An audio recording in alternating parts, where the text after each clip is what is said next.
Welcome to the Movie Draft Podcast. I'm Ethan Simi, and today I'm joined by my wonderful co-host, Ben Lawhorn. Hello. And three wonderful guests. First up is Kevin Mikos. Hi, everyone. Next up is Des. Hi. And finally, Bobbi Miller. Hey. And today we are drafting Film Bro movies in a regular style draft.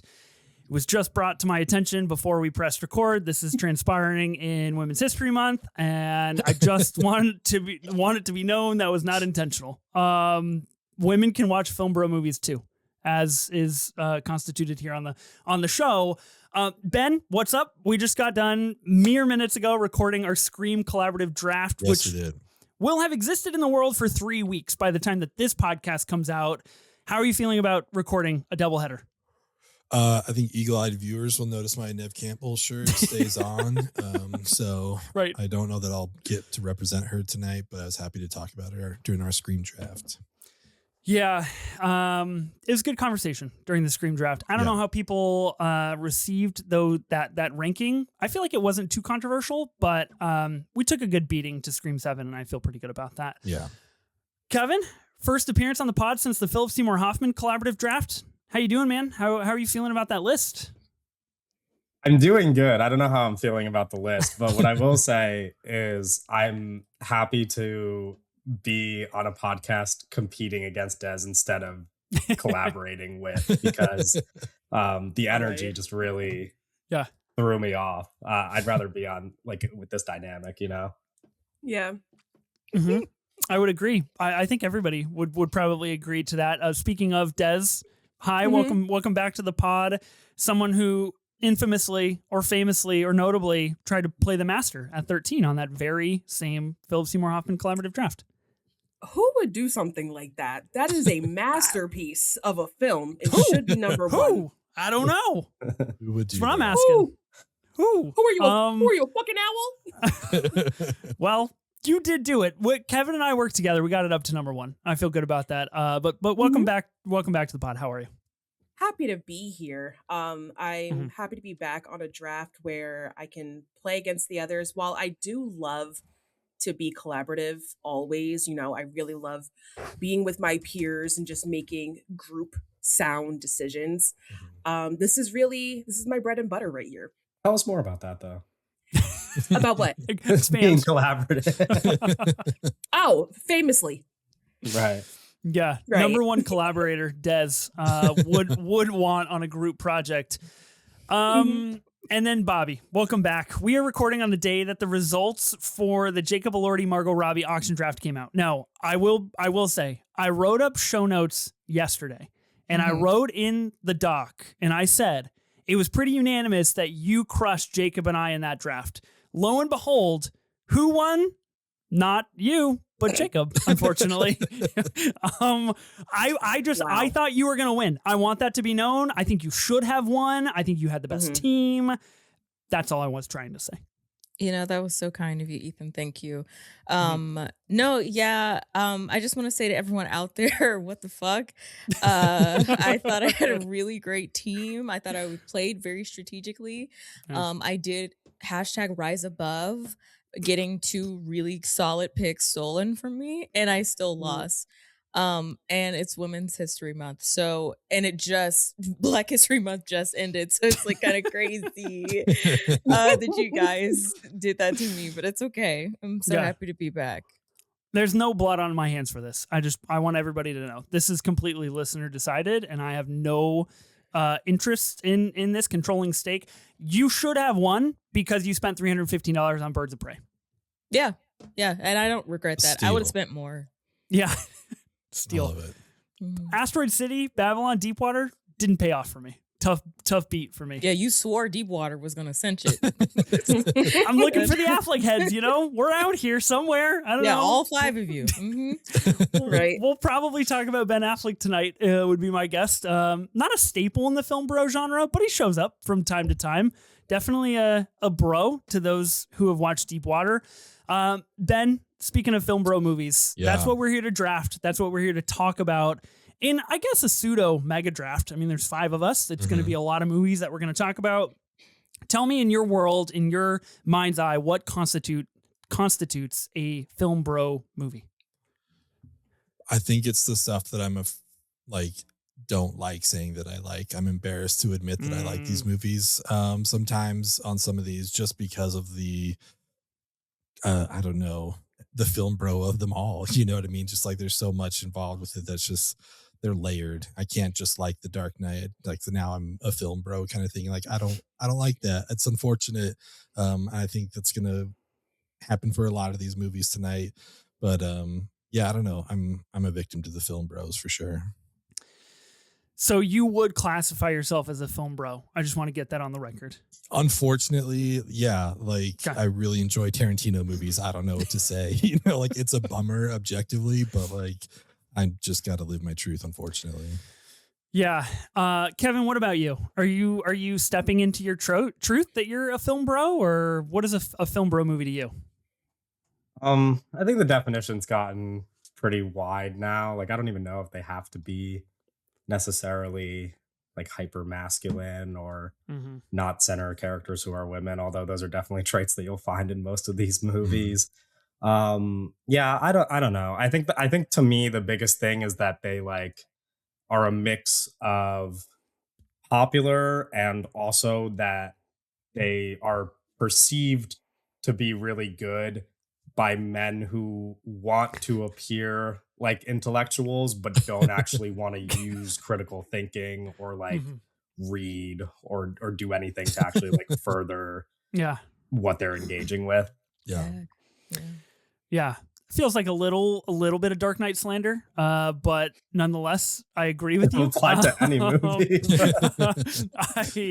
I think that's very astute of you, actually, as well. Des, film bro movies. What are they? What constitutes one? Are you a film bro? Am I a film bro? I have class, and I think that with film bro movies, they're so interesting because they kind of take precedent in what is considered, the films to know if you're into film, which is really problematic because they're all pretty white, straight centered films. They don't take into context any other, groups. They don't take into context any other, perspectives. And they are kind of in a class where if you don't know them or if you haven't seen them, you're kind of like looked down upon when there's such like a wider scope than these movies. It's just that they can hit the box office and they probably look great in IMAX. Yeah, all accurate statements of what a film bro movie is. Bobbi, what about you? What's your take? What makes a film bro movie? I agree a lot with what Des said. I think that's like a pretty succinct way to describe it. But I will say, like, in the past couple of years, there's been this like splitting of hairs of what a film bro movie is, because I think there's also the like dude, like guy movie sector of film bro movies. So like for people who maybe aren't as like outwardly intellectual about films, I think like this, like the Transformers movies feel very like maybe like not film bro, but like movie bro adjacent. And it's all for all the reasons that we've already said, where they're like depicting mainly men who are mainly white and mainly straight, like, and they are treated as like the pinnacle of maybe more like commercial filmmaking. So like maybe it's just like, I don't know, misogyny. Like I don't know what the like the taste, the flavor is there, but it always finds its way on like both ends of the film intellect spectrum. Yeah, I obviously agree with everything that has been said. As you guys are speaking, I was kind of thinking of, my relationship to a lot of these movies that we're probably going to end up talking about. And a lot of these movies, what they do have in common is they're kind of starter packy. And I think that is inherently a good thing, that once you progress out of, you realize how starter packy it is and how like it might not be the best thing. I think for me, like if I, a lot of these movies, if I didn't watch Pulp Fiction at a certain age, then like I would have missed out on that connection. And I think that does a lot for movies. I think a lot of the movies that we're going to talk about here are kind of a succinct summarization of why movies are important and the craft of movies, even if they do have a rather, I guess, negative connotation to them that is ultimately problematic. I think with the categories that we've chosen, we'll be able to see that pretty clearly, that they are white male-driven films about, I would say, internal emotional discourse of trying to be cool and trying to be the best person by any means. And that's not inherently a good thing. But a lot of these movies have entered the lexicon and the culture for a reason. They have staying power, they have legacy, they have things attached to them for better and for worse. Ben, what you said, looking at my prep list and my short lists for all these categories, it does feel like in the last maybe 3 to 5 years, it's toppled from like, oh yeah, no, I really like Prisoners. Like, isn't that a great movie? To like, oh yeah, I'm only going to say I like Prisoners if someone specifically asks me the very important thematic elements that I like the most about Prisoners, and I'm not going to come up with that information on my own. Yeah. And that's a whole like different kind of public conversation that's going on with a lot of these movies. And I'd be curious as we draft them, what the cultural status of some of these movies are right now. There's a couple of these movies going through 4K restorations right now, getting physical media releases right now that are having anniversaries. And I think that's interesting to see where some of these have aged and the legacy of these movies. Did anybody prep for this draft? Des, you were telling me that you started prepping days ago. Yeah. Okay. Hell yeah. See, the thing is, the way I know movies, I didn't have to do a lot of prep. I meant more so I was prepping my list in the order, of what movies I want to pick, when I want to pick them, what's most important to me. I've seen enough of these. And you know what? Maybe I didn't see some of them. I might still draft it because interesting. Film bros just talk shit sometimes. Sometimes they just talk about the things that they see on the internet and they're like, yeah, so streets are saying, and streets are just the For You page on Twitter.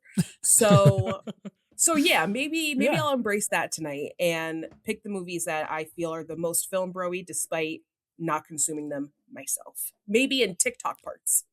Yeah.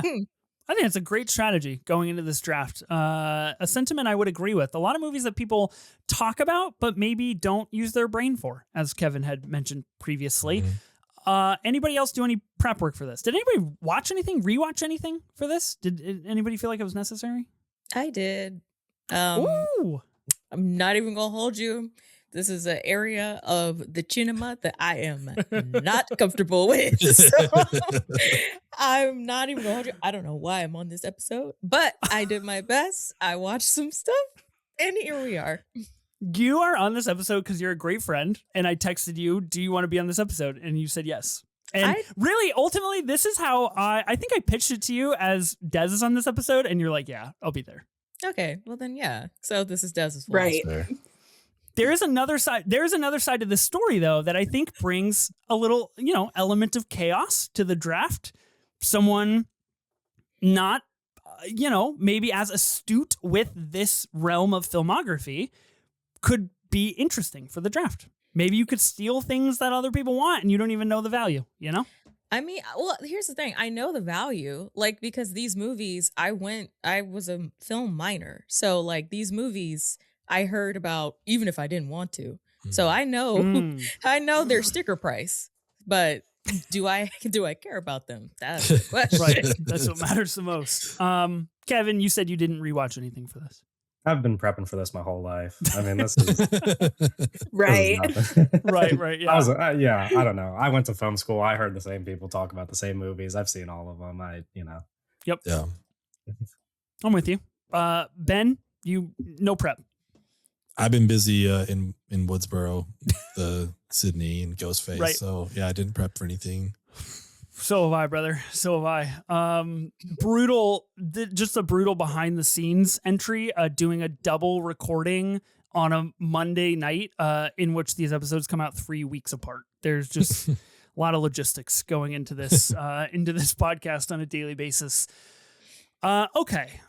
Well, I think we should talk about this draft because it's a regular style draft. So we're going to go snake order. We're going to go drafter A, B, C, D, E all the way back up.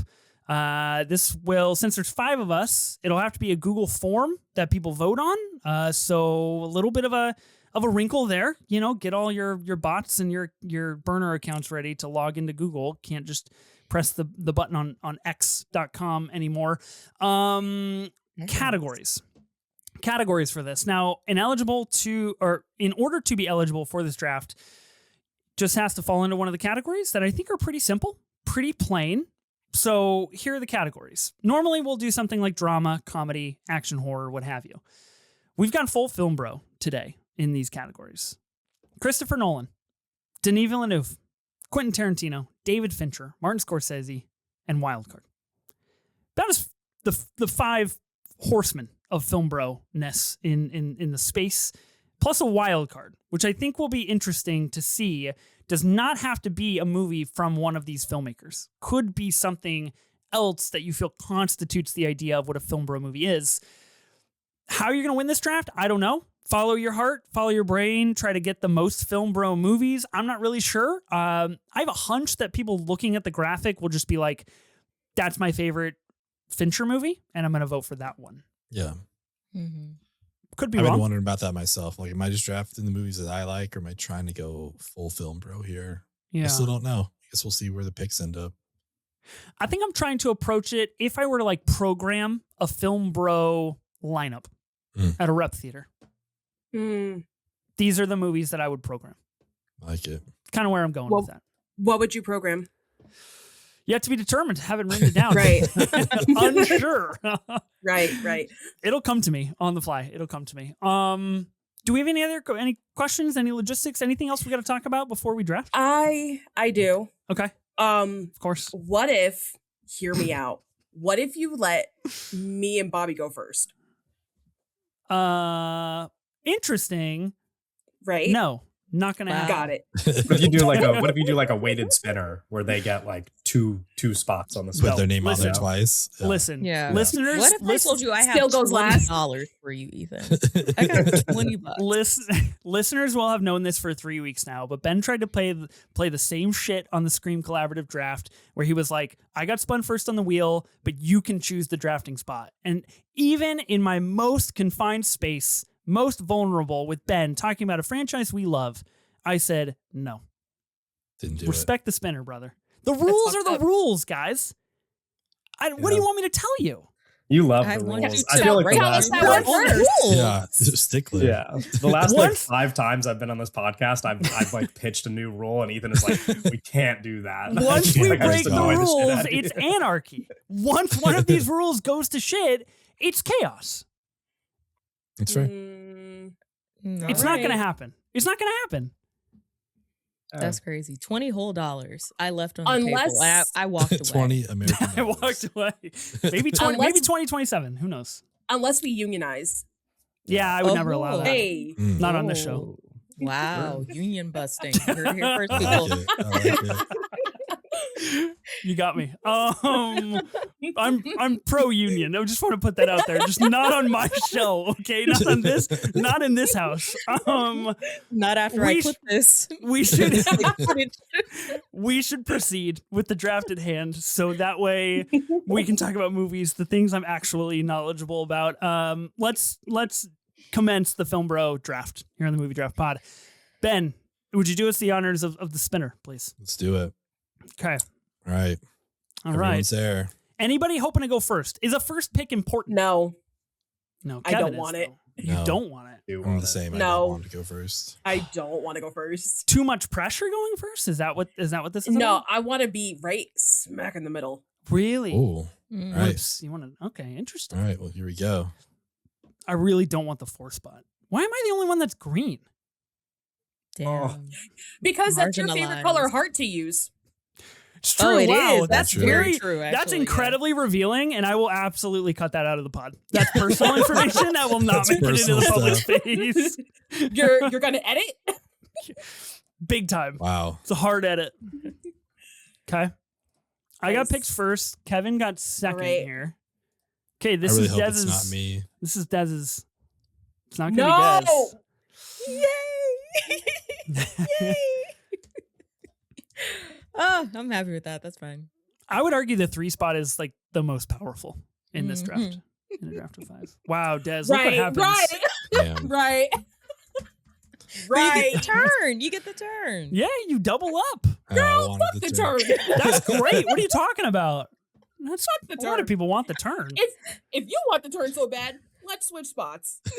I don't. I mean, I have a turn. Ethan gets a I'm gonna turn. I'm gonna take a pick, and then it's gonna be what 9 picks before it gets back to me, or 9 picks.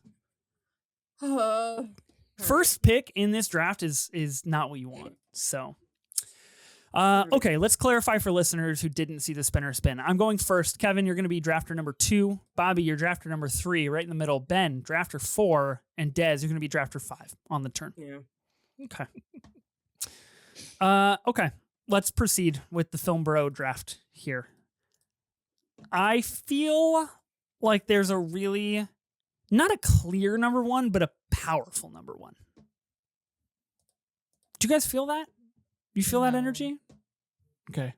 No No, comment. kind of, I I said want no. you to pick. I want you to pick the wrong movie so that I can get. You to already that know I'm movie going to too. pick the wrong movie, and I'm going to be fucking No. slandered here on the show in about 45 seconds. The thing is, there is a clear number 1 pick, and if you pick it, it makes my number 2 pick the worst spot to be in the draft. So I would rather you make a mistake here, and then I get to use my number 2 pick as a number 1 pick. You know.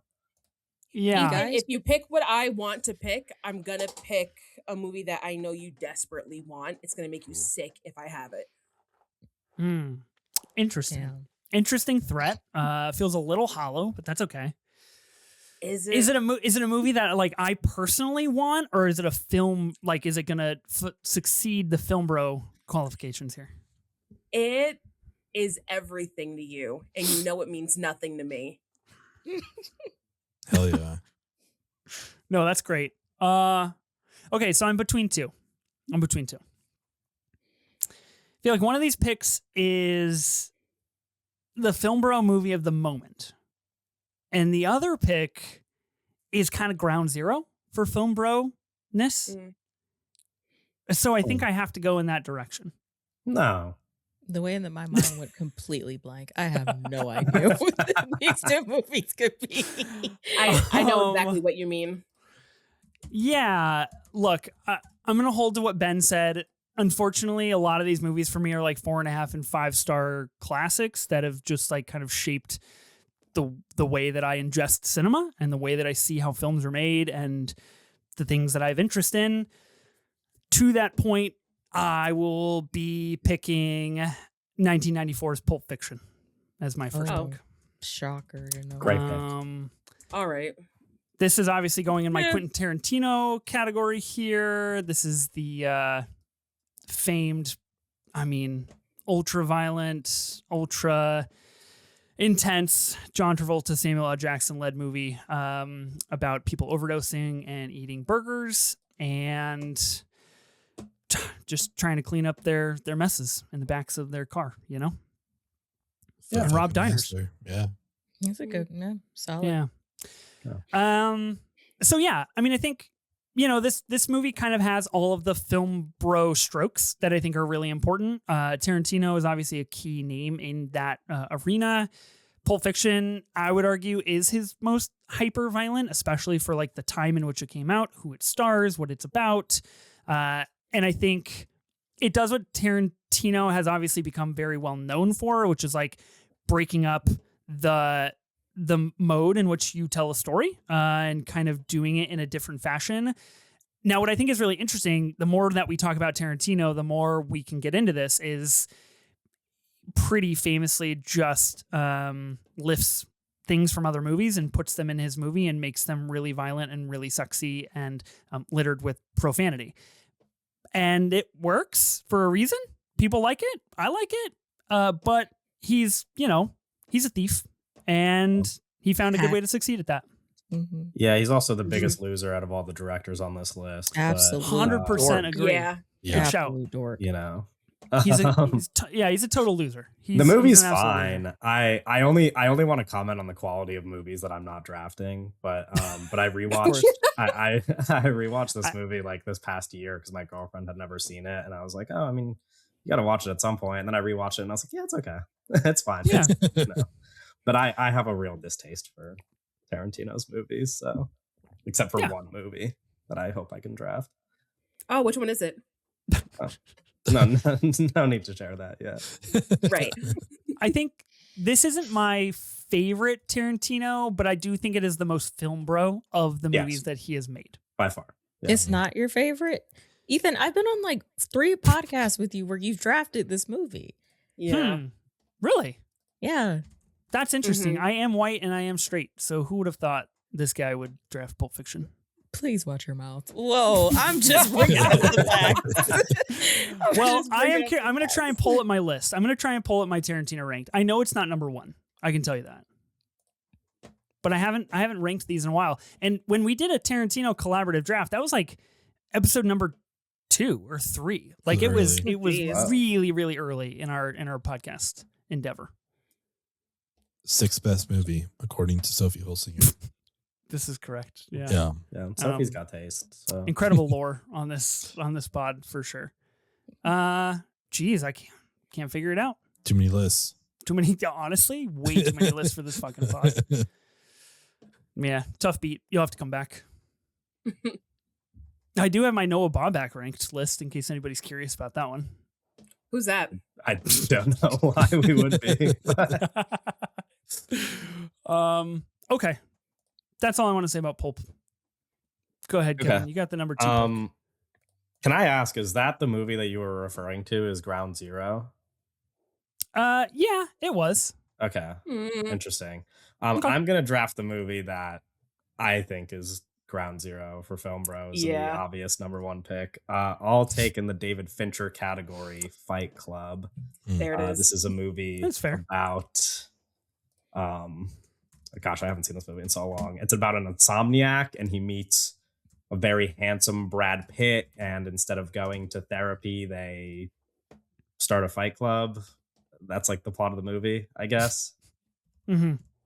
You know, things happen. Chaos ensues. Chaos ensues indeed. Can I ask you a question about drafting this? What do you think makes this Ground Zero for Film Bro movies? I think that before I defined Film Bro movies as like they've kind of branched out to include everything. I think this is like if you bring it back to like the narrowest view and you're thinking about them as like hyper masculine movies, this is the most hyper masculine movie you could think of. I think it also helps that it's a critique of that masculinity and they don't see it as that, because then it kind of like, works to my point that they don't know how to watch movies. And I think for that reason, it's just like, and it just like predates a lot of the movies on this list, I guess, except for, like Scorsese movies, but the movie I just drafted, but that's fair too. Or the movie you just drafted. But again, that's like, that was more of like I don't know. That was like a cult movie rather than like a movie that was I don't know. It's different. I mean, it is a film movie, but yeah. Anyway, I think this is like, a very clear top tier pick here. What I think is interesting about this in the context of a Film Bro movie, and the reason that I asked you the question is like, I think it is the perfect movie that has been consumed by the culture for so long that we've lost the plot about what this movie is actually about, and has been overtaken by people that think they know what the movie is about, when in fact, they don't have any connection to any of the source material. They don't actually understand it. They don't have an interest in reading the screenplay or watching the behind the scenes snippets of the 4K that's coming out or anything like that. And I think this movie at its core is ultimately like quite nihilistic about like, let's just blow it all up because I can't figure it out. And that's interesting. Yeah, go off. Yeah. Fincher doing Fincher stuff, it's good stuff. What if Fincher never makes Fight Club? He'd be fine. Does it? You think he's okay? You think his filmography, like, you think it has the same trajectory? Yeah, I mean, like, I'm a big Fincher guy. I don't know. I Okay. love him. Fight Club is not like towards the top of my list, but yeah, I don't think he'd have a problem. The dude is like the biggest perfectionist in Hollywood. Like, he works as hard as anybody and is like pays so much attention to detail. I think like any project he would just turn into something good. You know, he'd find his way without Fight Club, I think. Yeah, I think you're right. Okay.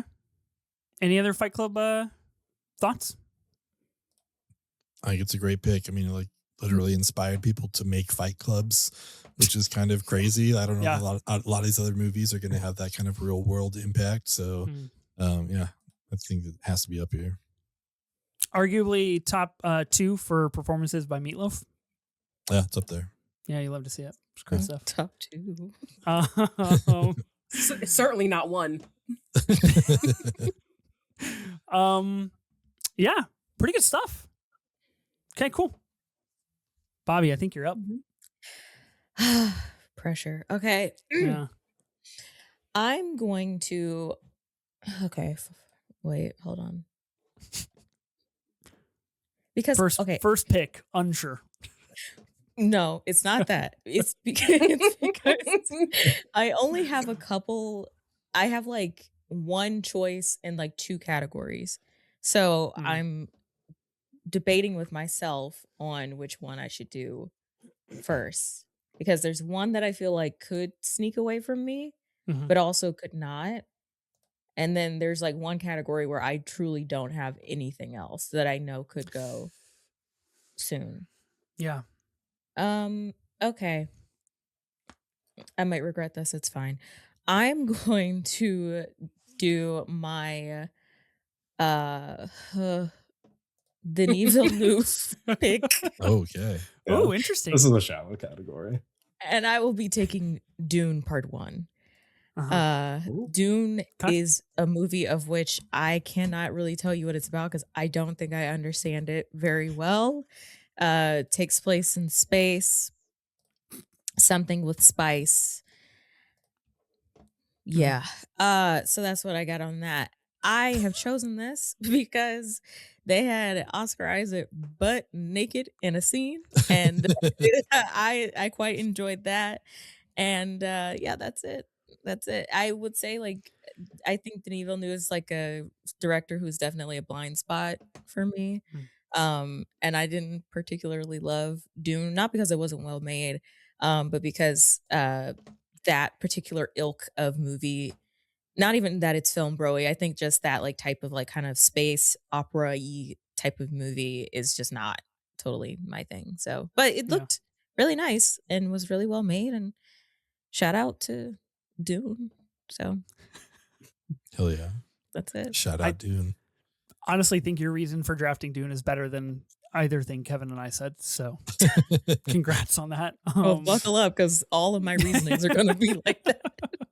Honestly, I think the best reason to take Dune is for the immaculate cover that Zendaya and Timothée did for entertainment. I watch it on repeat. Circling like that is a crazy cover. Crazy. Yeah. Dune's a big deal. Dune's it's a big movie. I think, this kind of leads me to a conversation that I had wanted to point us towards eventually, which is 2 out of the 3 people that we just drafted, Fincher and Villeneuve, have movies coming out this year in 2026. They are slated to have new films. Villeneuve is coming out with Dune Part 3, and Fincher has got The Adventures of Cliff Booth coming out. That's a big deal. I think that's pretty important. Obviously, another category, another director we have yet to talk about, Christopher Nolan, has The Odyssey coming out this year as well. So we've got film bro movies on the slate that are coming up that are inevitably going to be very important for the culture at large, but also the culture of film bros and Twitter. Yeah. Do you like Can Dune we Part draft 1 or movies Part that 2 haven't better? come out yet? No. Right. Okay. In what world Odyssey. what world could we do that? I'm just checking. Yeah. Off the trailer. So good. This is a film bro movie, yeah. Okay, what's the poll here? Dune part 1 or part 2 for people? I One, think one. pretty clearly for me. I think two is Oh. just like a weaker movie. The first Dune is my favorite Denis Villeneuve movie for sure. Wow. Oh, I didn't know. And that. I don't Okay. even think it's close, actually. Whoa. Okay. I didn't see I'm a- the I'm a- second. Okay. Barely remember the first. Hell yeah. Good. Is- Oh, good is- for you. Is Oscar Isaac naked in the second one? No, he does. Well, there you Yeah. go. We sound well. out Gaib. That's how cute. Oh, well. I'm a part 2 guy myself, actually. Prefer You part always 2. go against the grain, Ethan. Well, I think that's a consensus, but How is I that feel against the like- grain? Everybody Forrest Pugh is in here that said movie. Dune 1. You said Lea Seydoux is in that movie. Come on, of course I was gonna go number 2. Actually, I love Dune too. Well, Dune part 2. Okay, Ben, you got to pick 3 different categories taken so far. That's fascinating. Yeah, spreading it out here. Spreading the love.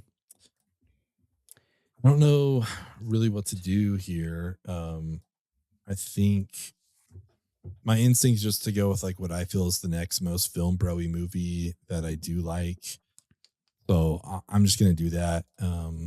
Let's go into Nolan, and I'll do Yeah. The Dark Knight.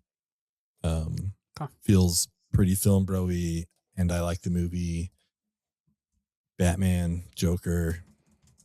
You know, what more needs to be said? You could ask any person, any guy at least in their 30s, I'm sure they could tell you about The Dark Knight. So this feels like it definitely qualifies for film bro territory. So Yeah. This is interesting because I've long held that, I do think The Dark Knight has its cultural implications. Obviously, it moved Mhm. Best Picture to 10. It gave Heath Ledger an Academy Award. Like it's a big deal for lots of reasons. I remember seeing The Dark Knight at the midnight showing in my small hometown. Every single auditorium was showing The Dark Knight at midnight. We waited hours to get into this movie theater. Like that was the stuff that my childhood was made out of. So I have a very like near and dear place for The Dark Knight. My hot take a little bit, the more that I watch this movie, the less that I like it. So I Yeah, try not to I don't think revisit it's it very hot take. often. mhm. Yeah. I've had a similar experience in adulthood. This was like one of my favorite movies as a kid, and I just don't. I watched it. I guess they re-released it in theaters last year or maybe 2 years ago, and I watched it then, and I was like, yeah, it's just not all that as much as I still love it, but it's mostly like sentimental reasons. Yeah. And Heath Ledger's my favorite actor, so Mm. Yeah, sure. I think it's like a one performance movie for me. Like I love Batman and really like Batman movies, and I don't think that Nolan does Batman any good per se.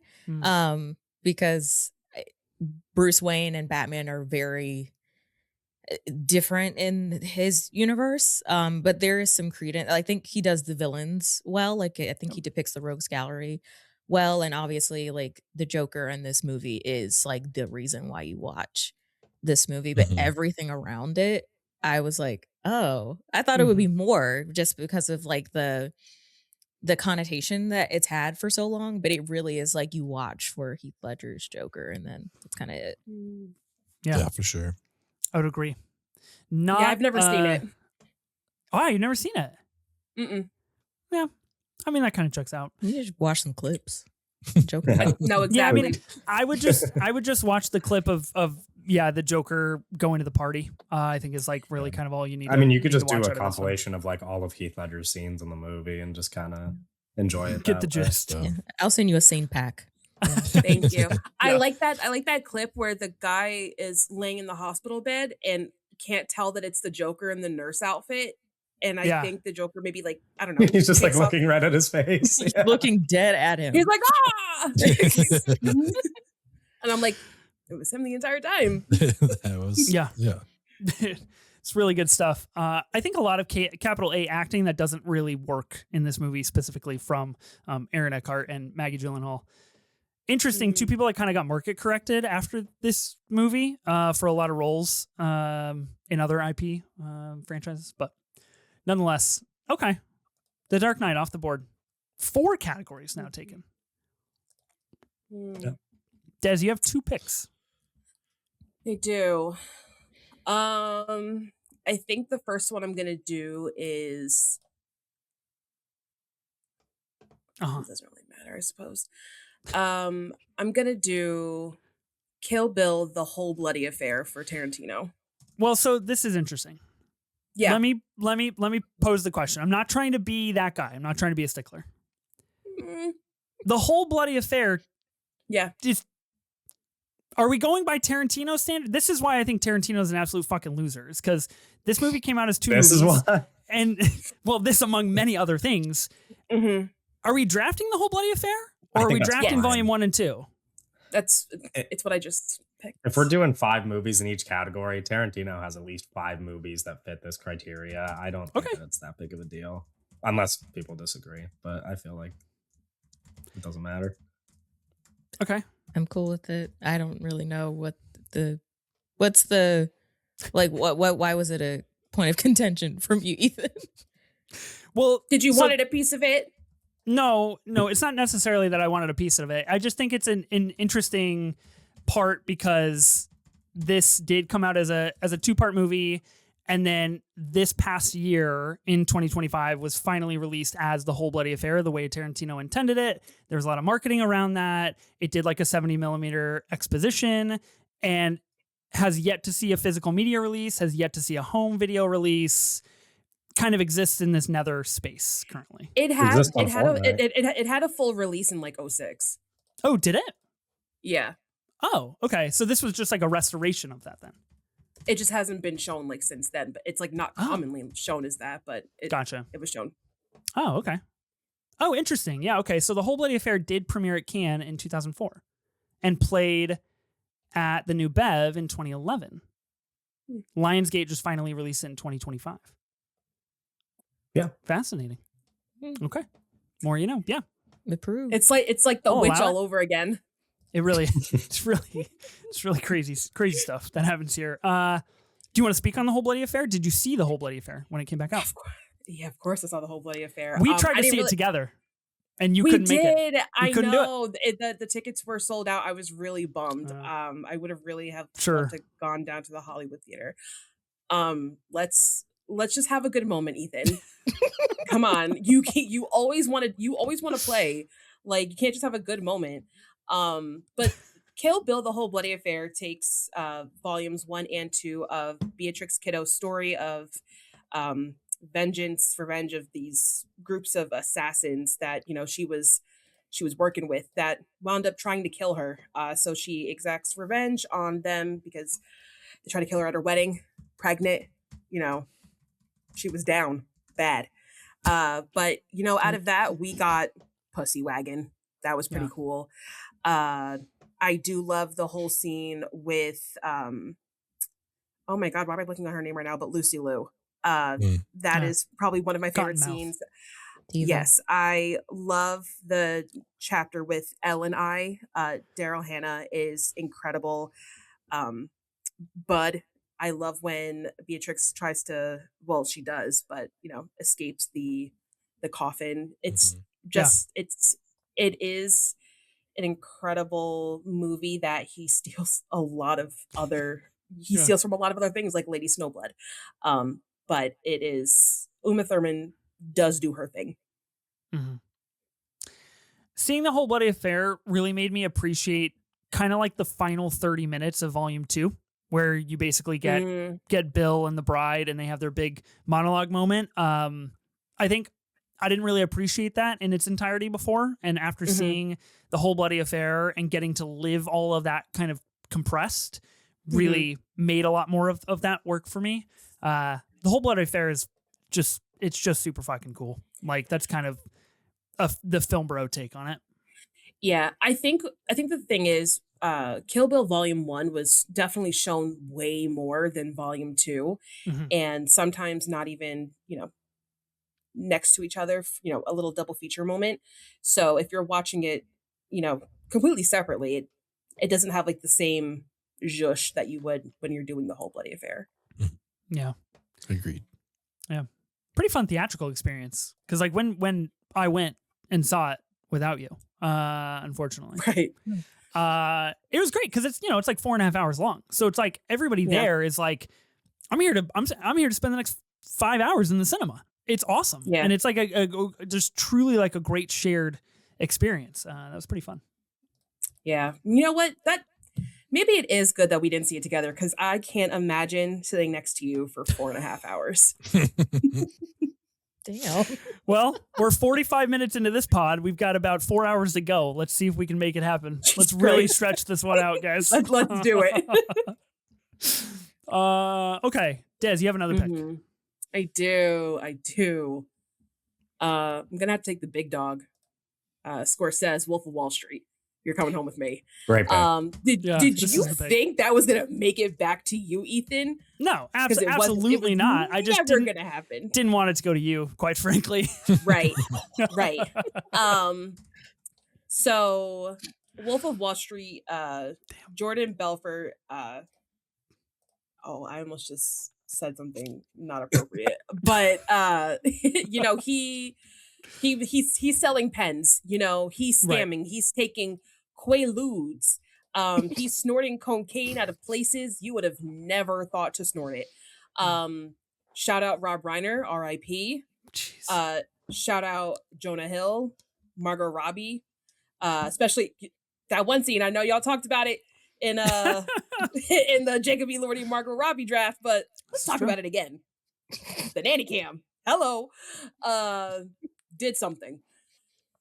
It's a good movie for what it is. I hate the song that came out of it. Really ruined all college. Jordan Sorry, Belfort? Ethan. The You are song much, that came you- out of it? You are much older than the rest of us, so let me just explain to you that there's a Okay, song that came out. let's be really clear about how old I am. I'm not that much older than everybody, okay? That's crazy that you just threw that down out of fucking nowhere. Old derogatory. Oh my god. Yeah, so while you were sleeping, Yeah. people were at that frat house parties listening to that song called Jordan Belfort. I'll say it. I like the song. I don't know this song. I don't think it's that bad. Exactly. Of a song. That's see, In this is what I'm the right talking about. environment, it works. We have Okay. our most youthful here who enjoys the song. So I guess it makes Guilty. sense. Stacking penny stocks while I'm flipping these birds. Sounds Yeah, like don't real read the Period. lyrics. lyrical That's genius. the whitest way you could have said that. I'm just reading. I'm just reading. I don't know what more you want from me. Flipping pennies. I'm just Flipping reading. penny stocks. Oh god. This is, if you go on to Scorsese on Letterboxd, this is his most popular film. I Yeah. think that is Yeah. worthy of something in this draft. Mm-hmm. Dang. I think the movie, I watch that movie and I leave it feeling like I can do anything. Yeah. Yeah, But then I yeah. remember Not who I fucking am leaving. in this world and the societal setup. And no, I can't act like Jordan Belfort out here in these streets. I wish I could. That'd be pretty cool. But I love the Quaalude scene so much. That shit is so hilarious, and it always will be hilarious. Just something about it. It's a good pick. It's a really good Thank pick. you. I love this movie. This is so good. Okay. Movie made $400 million worldwide. It's just miraculously successful for a Scorsese 3-hour movie. Pretty good. Pretty good. Okay. You got your 2 picks off the board. You feel good about those picks? I feel great. You know what I Yeah. was just thinking? Do you think if The Wolf of Wall Street came out like today, that it would be like a Netflix release? Oh, interesting. Well, Killers of the Flower Moon was Apple. Yeah. Yeah. It would probably be a streaming. Del Toro got the Yeah, Netflix boot with Frankenstein. Netflix. Yeah. Netflix. Yeah. I don't know. I mean, I feel like for the base that it appeals to, they'd probably push for a theatrical release. you I think don't know. you think like Black Bear would pick it up, or Ketchup Entertainment, or it's not going to be Paramount, Warner Brothers. Sure. Paramount, Warner Brothers, Discovery, HBO. Sure. That's a really McDonald's, interesting. Jack in the Box. It's a fascinating question, though. Because I'm just wondering, like, all of like these movies that like really made their splash in the movie theater. Yeah. There's a lot of movies that are kind of like heavy hitters that come out today that are straight to streaming. I think it's interesting because the budget at the time in 2013 was $100 million. So a budget like that now, I mean, you're looking at like a $200 million movie probably. Yeah. But I think it's fascinating because even if it was, say it was Netflix that made The Wolf of Wall Street and Scorsese made The Irishman with Netflix. He made Killers of the Flower Moon with Apple. These are the only places he can get these checks and cash them the way that he wants them. But even those, like, I guess Irishman excluded outside of New York, LA, but like Killers of the Flower Moon saw a theatrical wide release from Apple. It wasn't successful, but they put it on screens. Mm-hmm. You would have to think that even if this is a Netflix production, it gets a wide release on screens. But I don't know. So, well, good thing it came out when it did. It's a good thing we don't have to worry about that. Exactly. Yeah. Okay. Ben, we're back to you. Yes, we are. Man, some of these are just kind of thin for me. So I think I'm going to take my thinnest one, which is Denis. And yeah, dang. I'm going to go with Prisoners for Denis. I think it's my favorite on this list. I think it fills the film bro. As much as I see these clips and stuff come across my feed. I love Prisoners. Paul Dano's like just so good in this. They're all great. Gyllenhaal and Hugh Jackman. Hugh Jackman trying to find his like lost daughter, his kidnapped daughter, and Gyllenhaal's the detective helping him, and I think Dana's the one doing it. And I don't know. I just think this is a great film. Very moody, very film bro-y, I think. So this is the one I want to take for my weakest category. Okay. I was kind of hoping I could get this. Understandable. You're out on Prisoners, Kevin? No, it's I used to like this movie a lot. I don't know that revisiting it would be in my best interest, but I feel that way about a lot of the movies on this list, and I think that they're I don't know, like there are certain people like I would never. I have no mean things to say about somebody like Martin Scorsese, for example, but some of the people represented on this list, I don't know that I want to like be revisiting or constantly watching their movies in the same way that I do with his. Prisoners. I will say, great pick. I think it's very high on the list of like if we're just talking about film bro movies specifically. I think for the average person, this is pretty close to the top. Yeah. I think it fulfills that because it is inherently a very dark movie about a pretty fucked up thing that happens. Like somebody's daughters get kidnapped and he descends into madness trying to find them. Yeah. And I think that like ultimately is what people might like grip onto for this movie. I really love this movie. I've only ever seen it once. I really, really want to revisit it. I think it does have a pretty phenomenal ending. I think Jake Gyllenhaal's hair and tattoos are among some of the best things we've ever seen put on a movie screen. And it has a really deranged white guy that people can lift one-liners from. And I think that's important for film bro movies too. Without a doubt. Yeah. And Paul Dano. Very true. Yeah. I'm sick to my stomach over this loss. Just know that. Like, Oh. my stomach hurts. Like, yeah. Is this the best Hugh Jackman's ever been in a movie? I don't know. The Greatest Showman was okay. It wasn't great.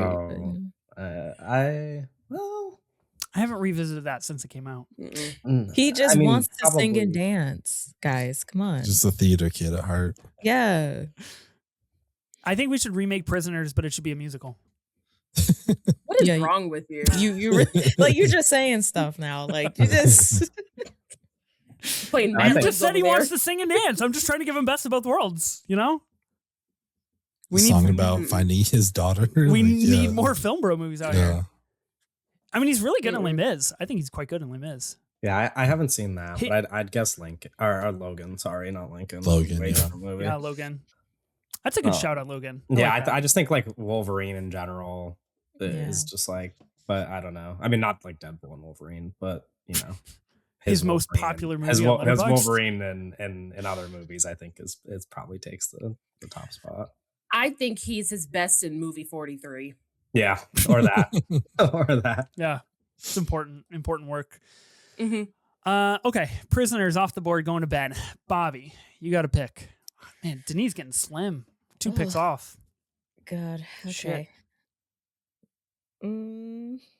I'm going to go with my Fincher pick, and I think Oh my god!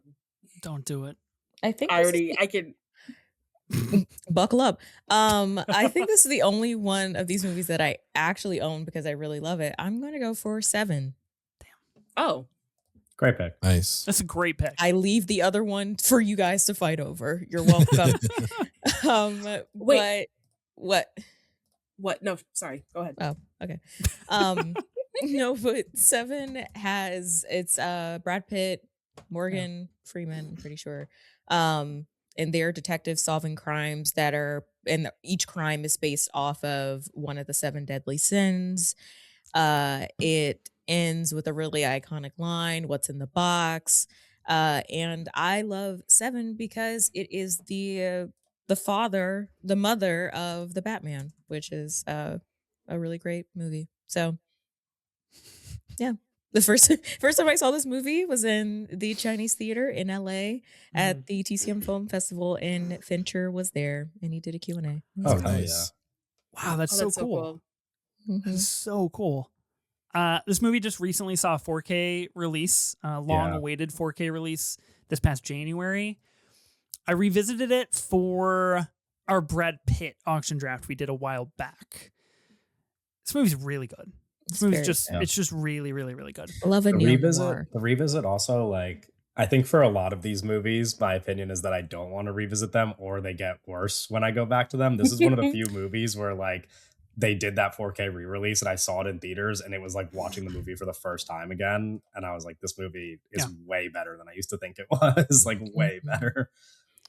It's got a great title card too. I like it because it's like when you watch it the first time, you don't really know what you're looking at. And then if you watch it again, the like opening sequence of it makes all the sense in the world. Also, great soundtrack. Really great soundtrack. Yeah. Really, So really good. I've Damn. never seen the movie, and it got the ending of what is in the box got spoiled by Sophia on, I think it was the Nepo Baby draft when she said what was in the box, and I didn't she realize just came until out with listening- it. She didn't She even just preface said it it. with anything. Yeah. I was listening back to it. I said, "Oh, okay, yeah." I didn't want to say what was in the box just in case anyone hasn't seen it, but yeah. Yeah. Do you guys think that it's safe on a movie that is 31 years old to spoil it? Are we out of jurisdiction here? I mean, It's spoiled such a for big me. spoil. Yeah, it was spoiled for me before I saw it, but that Okay. didn't dampen my enjoyment of the movie. But I did like by the time it comes, you get to that point, you're like, oh, okay, I already know what's gonna happen. Spoilers don't matter though. That's my hottest take in the world, but I just like spoilers or whatever. Whoa. I don't care about spoilers. Wow. I Especially actually if got spoiled by I Love the 90s, I'm That's pretty a sure. s- So like it was like a Mm. pretty well-known spoiler. It's like a pretty Yeah. open secret. Well, I think sometimes I wind up forgetting because like Oh, sure. when I finally watched the Star Wars movies, I was shocked to find out Christ. who Darth Vader was. Oh my god. Not you being gagged by that 50-year-old spoiler.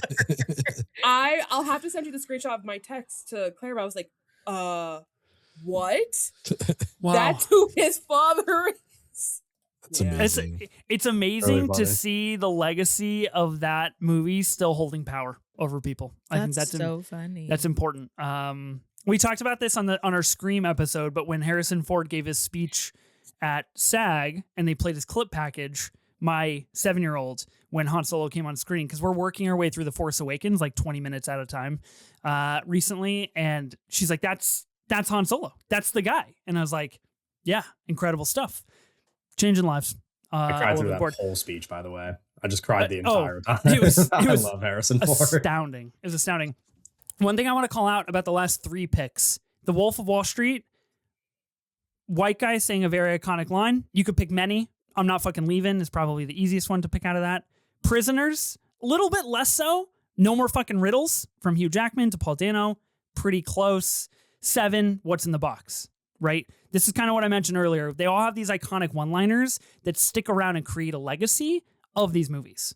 I think that's like an important connotation for these kind of films. Isn't it funny that he says no more fucking riddles to him when the Batman? Okay. I do feel like that line is a little bit of like the meme with the clown and like the soldiers. Like, I don't know if that really fits with those other ones.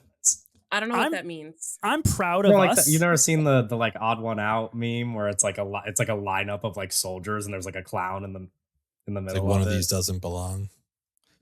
Really? I know you've seen it because people have tweeted it at the account saying I'm the clown. You've definitely seen it, Des. You've seen it. Am I doing a bad job explaining I'll it? send it to you. Thank you. I think it's incredible that there is somehow the Batman gets brought up on almost every single pod, even though Ben loathes that film. What? Hey, it helps me win. Oh. Helps me win that draft. Yeah, it was cinematography. That's fucking stolen valor right there. Did not know I was an enemy. Stolen valor. That just reminds me of that 13-minute extended clip from Friendship when they're just fucking duking it out in the garage. So where'd you find that? And he's like, I got it at the Nom shop down the road. It's like, that's stolen valor. That's fucking stolen valor right there. Okay, Kevin, you are up. Yeah, I am. He's like, I'm just a big fan of Vietnam. It's so just a big fan. He said, I'm just a big fan. Yeah. I'm up. Exactly.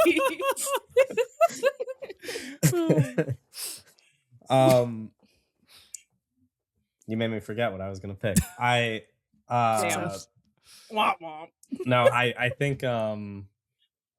think that there's a category that's getting even thinner, and it's not the next movie I wanted to pick, but because I know that Ethan will probably take it if I don't in one of these next 2 picks. Damn, I'm gonna- everybody against Ethan. No, Well, I don't know. I don't know There's if 5 of us. Take something else, brother. No, listen, to be fair, this was my number 1 movie for the Denis Villeneuve category, and the fact it's still here on the way back around, I feel like I can't pass up on it. Because 2 other Denis Villeneuve movies have been drafted, and it's not this one. So I'll take Dune Part 2. Oh, thank God. Okay. Oh. Whoo. Dodged a bullet on that one. Oh, you thought I was gonna take Blade Runner? No. You're a big Incendies guy, right? That movie's fine. It's not. I don't think that even qualifies as a film. That's what I'm saying. That's what I'm saying. Getting thin in the Villeneuve category here. Also, I believe it's Ensendé. Not to be an asshole, but no, I'm sorry. I don't know how to pronounce films when I'm around you, Kevin. That's just kind of what we're don't landing know on that here. that's how you pronounce it. I just wanted to I think Des at some point mentioned you can only draft certain movies if you can pronounce them. Yeah, I remember. We will put that in I feel like I action. was on that draft. Yeah, and what's the movie? I don't know. Oh, I still don't know how to say it. Was it? Oh, it's a movie that's like a good pick for this draft. No. Yes. It is. Don't say it. Don't say it. We got a wild card out there. Yeah. Okay, that's true. Okay. All right. Yeah, Dune Part 2. I don't know if I really need to explain this one because we already talked about Dune Part 1 and this barely. But that's true. That's true. Yeah, just your description of it was. I gave no setups. You said Oscar Oscar Isaac, but yeah. Anyway, the Dune movies are space sci-fi movies about colonialism, and I think that's all you really need to know. I don't know. I was saying this before. I don't like Dune Part 2 as much as Dune Part 1, but to me, Dune Part 2, I would think at this moment in time is the movie that people like the most, like is the consensus favorite out of all the Denis Villeneuve movies. But voters could prove me wrong. I don't know. It just feels like the smart pick here for a pretty thin category. Yeah. Like I said, I like Dune Part 2 more. I think it plays That's better on a more fun. rewatch for me. But I did strategically put Denis Villeneuve as a category because I knew he's not the black sheep of this film bro draft, but he is definitely more slim on that idea. Is he not? I don't know. I mean, you guys have all picked a movie from him. Well, except Des. Well, I think we've all Alright, picked a you movie think- because he doesn't have that many. Yeah. I was That's going fair. to ask you that, Ethan. What? Mm-hmm. Because I feel like there was a director who felt like a very obvious pick here. And Oh, who's we that? didn't- Oh, Michael Tell me Mann. more. You tell me. Michael, I feel like it would be Michael Mann would slot in here a little bit. Yeah, maybe. No, but also the thing I- with Michael Mann Who? is like Who? I don't know. All those PTA. movies are- Oh, Oh, Oh, I didn't okay. think you were gonna No. say that. I don't think okay. so. Mm-mm. Oh, I think shit. after the Excuse me. discourse of one, I don't. Fucking I think- everybody said, "Oh." After the discourse of one battle, I actually think that did a good job of like siphoning off people who actually watch movies and those who think they watch movies also when it comes to PTA. I will say PTA has one very film bro movie, like a very good wild card pick, but I don't think that his filmography really captures The Master. Oh, that's Number not 13. Number 13. I think Denis as a filmmaker leans more into that sci-fi territory that we've been talking about, which I feel like inherently is more film bro. Large scope, sci-fi, dramatic. Yeah, I don't. I guess I see it differently, but yeah, because I was talking about it with a friend, and because I needed help, and who's a man, and he said he was like, "Yeah, I thought that PTA would be here before Who's a Denis man is Villeneuve." crazy. So Well, Yeah. I mean, you're Yeah. more than welcome to choose a PTA movie in Wildcard. no, I'm not gonna. Oh, do that. you? I just wanted to ask. I was just curious. Mm. Okay. So, Des, you have not picked a Denis movie. Is this the second time you've said that? Is there a problem? So you have to pick one. No. There's no problem. I'm just trying to strategize a little bit here. Yeah, it's I'm not trying that to. many I'm left, so. trying to think strategy. Do I take a Denis movie now to so I don't have to worry about it later and hope you don't choose the one that I want, or maybe get saddled with one that I don't necessarily want at the risk of getting something better in another category now? It's just one battle after another. Okay. That's rude. That's very No- rude. no is what that PTA. is. Incredible. Okay, I think I'm gonna make the right. Let's see. I think I'm gonna make the right Pick call your here. Denis Villeneuve. Denis Villeneuve? Okay, Pick your Villeneuve. I will. And for that, I'm gonna be taking Blade Runner 2049. That's fine. I think in this category, it is a little bit more difficult. Prisoners was my number one for sure. But I think Blade Runner 2049 has a lot of film bro aspects going for it. It's really long. It's really pretty to look at. It's got Ryan Gosling being angry and upset and in internal turmoil. It also has Harrison Ford, which we had previously mentioned. This is, of course, the legacy sequel to Blade Runner, one in which Officer K, who's played by Ryan Gosling, basically has to figure out if Deckard is a what do they call him? A replicant? A replicant? Yeah, a replicant is basically sent there to figure out if he's a replicant. Ana de Armas is in this movie, just looking great as a hologram, and Dave Bautista has little tiny glasses, and he looks great too. So, Is this kind of like iRobot? nope, No. Right. No relation. absolutely not even close. Got it. It's probably robots in both, so that's something. Yeah. Okay, It's so true. some relation. Sorry. Yeah, really interesting take on the Blade Runner continuation, a movie that I like more than the original Blade Runner, I will say. That's crazy. But I do Yeah. think this movie is really good. Sorry. Okay. I feel like I that's haven't Never seen it. seen it. Oh yeah, Ben's I- never seen this movie, right? Yeah. That's I haven't crazy. either. I think I this is often pretty high. That's not for shocking. film, You right? shouldn't be shocked by Mm-mm. that. You know I haven't seen this movie. I was just I giving you the benefit of the often- doubt. I wanted you to feel like I was shocked, you know? No. Okay. I feel like I often confuse it with Tron and Yeah. Speed Racer. Yeah. Mm. Not Speed Racer, but Tron, absolutely. Right. Speed Racer. Speed Racer, Not- much better movie. Yeah. Sorry. Right. Speed Racer, that's a banger. Speed Racer is really good. Okay. So my next pick. We got a lot of Scorsese. I feel like it's pretty solid. Fincher. I feel like I can make the case for a couple of movies. So I'm actually going to go Christopher Nolan here. And I'm going to go with what my heart tells me. This is a movie that I don't really like. But I feel like he's film bro. And I'm going to be choosing Interstellar. Oh, Right. Yeah. So this movie famously kind of back in the cultural conversation because Timothée Chalamet and McConaughey had a conversation recently in which Chalamet was like, I can't believe you've only watched this movie one time. And so they ended up talking about Interstellar. This to me is like the film bro of current movie of current culture where people are just like, Interstellar! And like that's all they ever say about it. And it's the ultimate like, wow, I also didn't use my brain to like constructively view this movie. I realize I'm in the minority in maybe not liking this movie a ton, but nonetheless, it's, you know, it's a big movie. It's important. You're not in the The minority. movie is number one. It's the most popular on Letterboxd. Okay. Wow. And yeah, isn't that crazy?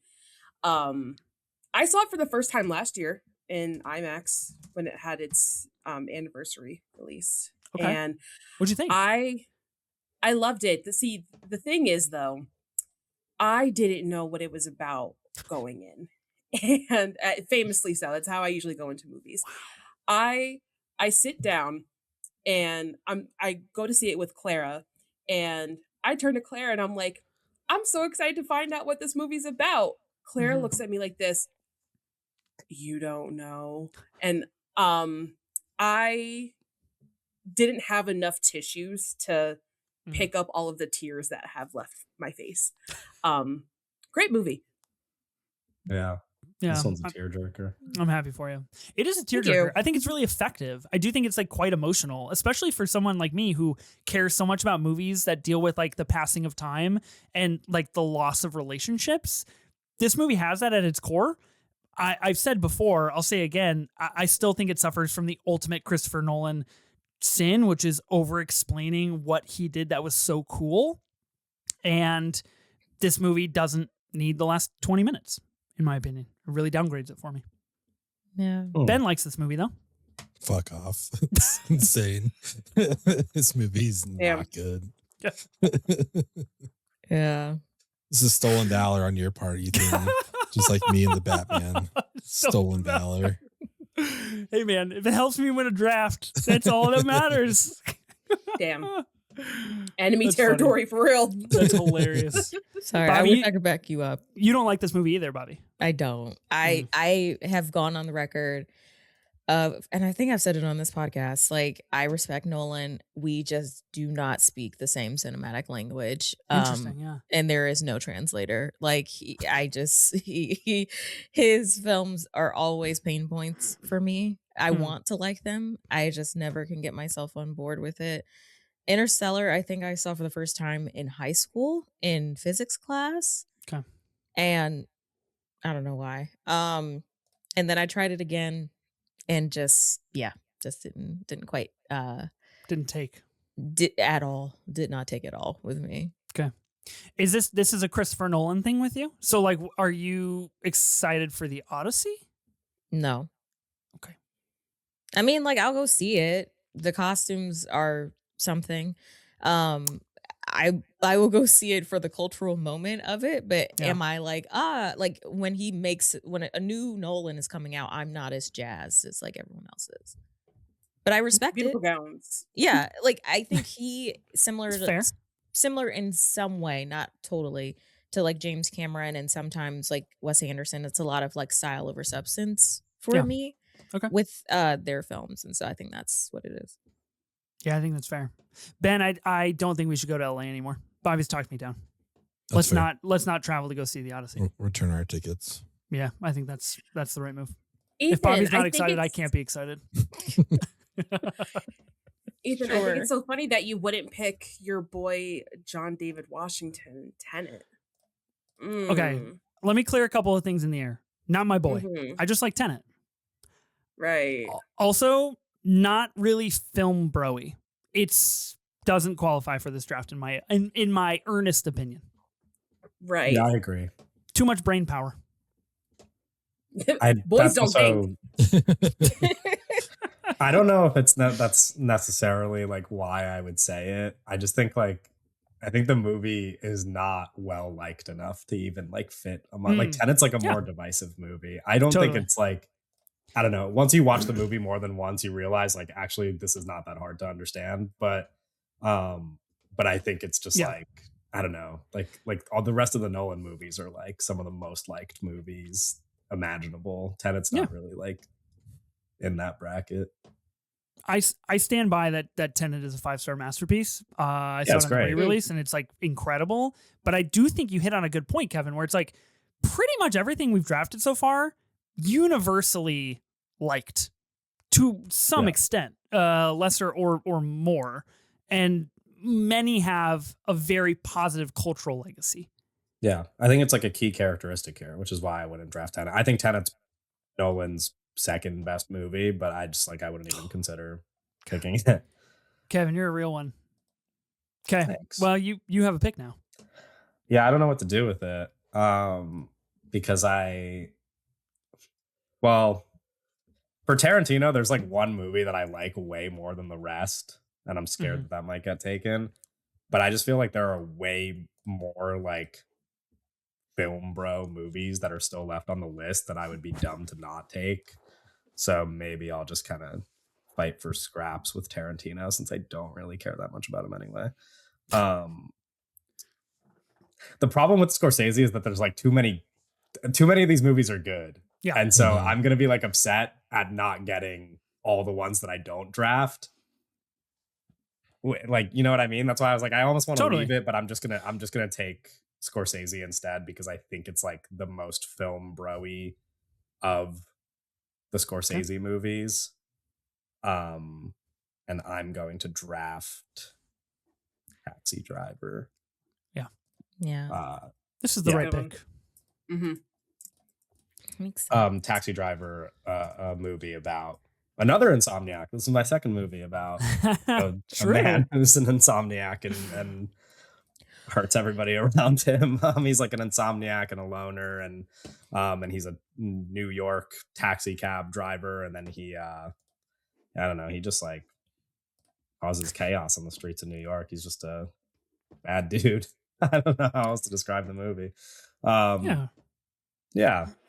I think go ahead. Take it away. No, please, I don't really have much to say. No, feel free. So polite. I think this definitely falls into a couple of very imperative film bro categories. Number one being like a troubled white male protagonist that thinks he's owed things from society, who doesn't get paid out on those things and then takes matters into his own hands. Along with that, very much in the same vein as Fight Club, of course, Taxi Driver comes out in 1976, significantly earlier than Fight Club, but a movie that once consumed by the mass culture is changed the context of kind of forever, and it's taken through the spin cycle again and again and again and again, and people misinterpret the actual moral compass of a movie like Taxi Driver or Fight Club. And I think that is like a very key component of what a film bro movie is. So I think this idea that I talked about at the beginning, where it's like a lot of them are starter pack movies, like there are countless movies that take things from Taxi Driver that are made now because Taxi Driver is that kind of starter pack of the things that I mentioned, which I think is important and interesting and makes it the right pick for Scorsese. Yeah. Thank you. Agreed. Yeah. I'll take it. Yeah. Good movie.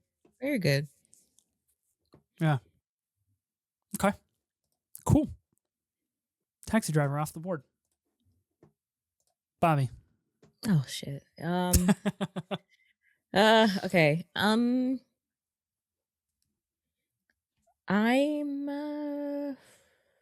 gonna go with my Scorsese pick, and this is not a film bro movie at all. Um, but I can pick it because Scorsese directed it. I'm gonna go with The Age of Innocence. Hell yeah. My favorite Scorsese movie. Incredible pick. I knew you were gonna pick that. What else was I gonna pick? Please. It is the most, I think it shows just how talented of a director. I mean, like Martin Yeah. Scorsese. But like I think he's got such range with his filmography. And he's done it all really. He's done documentaries, he's done shorts, he's done the pinnacle of film broy movies, and he's done this really like nice slow burn love triangle movie set in the like late 1800s New York, with Daniel Day-Lewis, Michelle Pfeiffer, and a very young Winona Ryder. And I love it. It's very hot, very, I don't know what era it would be, Victorian, I don't know. But I think it's a movie that's great because I like that it feels like a PBS Ken Burns documentary that wished on a star and became like a narrative film. And it's just really nice and pleasant, but also like scandalous. Like it is a movie just full of people just talking shit the whole time. Yeah. And so for that, I love it. Shout out you, Marty. That was great. Great movie. Yeah, this is my favorite movie of his. It's so good. It's so Wow. good. It's awesome. I love this movie. A lot of good veiny hands in this movie. Yeah. a lot of good Tension. veiny hands. Yeah. Film bros could watch this and learn something about tension and slow burn affection. Yeah, there you go. There you go. Something to be learned. Mm-hmm. I gotta revisit Age of Innocence. I haven't seen it for quite a while. I thought it was quite good, but not my fave Scorsese. It's Completely deranged pick for this draft, but that's okay. Well, it's gonna get worse. It's just gonna get worse. Wow. Okay. Incredible stuff. Great. That wild card category is going to be great. Yeah, anything's gonna go. Because my wild card Shit. is gonna carry. Woo! I'm excited. Ben, you're up, dude. Yes. Let's see. I'm gonna go to Fincher. Okay. And I already have a really dark Jake Gyllenhaal movie, so as much as I want to take Zodiac, I'm gonna let that sit. I feel like I'm gonna go with Social Network. I feel like it's pretty broy, misunderstood, genius, very boy-centric film. I don't know who doesn't know. It's about the beginning of Facebook. For those who don't know what the Social Network is, I don't know who you are that's listening to this and has never seen the Social Network, but I mean, Fincher has some good stuff on there, but yeah, I just want to grab this one. I think that's a great pick. That's a really good pick. Really good. I was kind of up in the air on this movie, trying to figure out if it was constituted like a worthy pick for film bro. I feel like It does. okay. It's That's like, good. It's all the confirmation I needed. I'm just like, Shut down. It does. I just like, it's like, it's, I hear you. It's like the kind of like masculinity of today. It's just like incel core. Like, Yeah. It's like, it But, like- replaces like Fight Club masculinity with like what loser guys are now. It's just like, it's just the whole culture. I think that's totally true and fair. There's just a portion of me that's like, this movie's too well made to be film broy.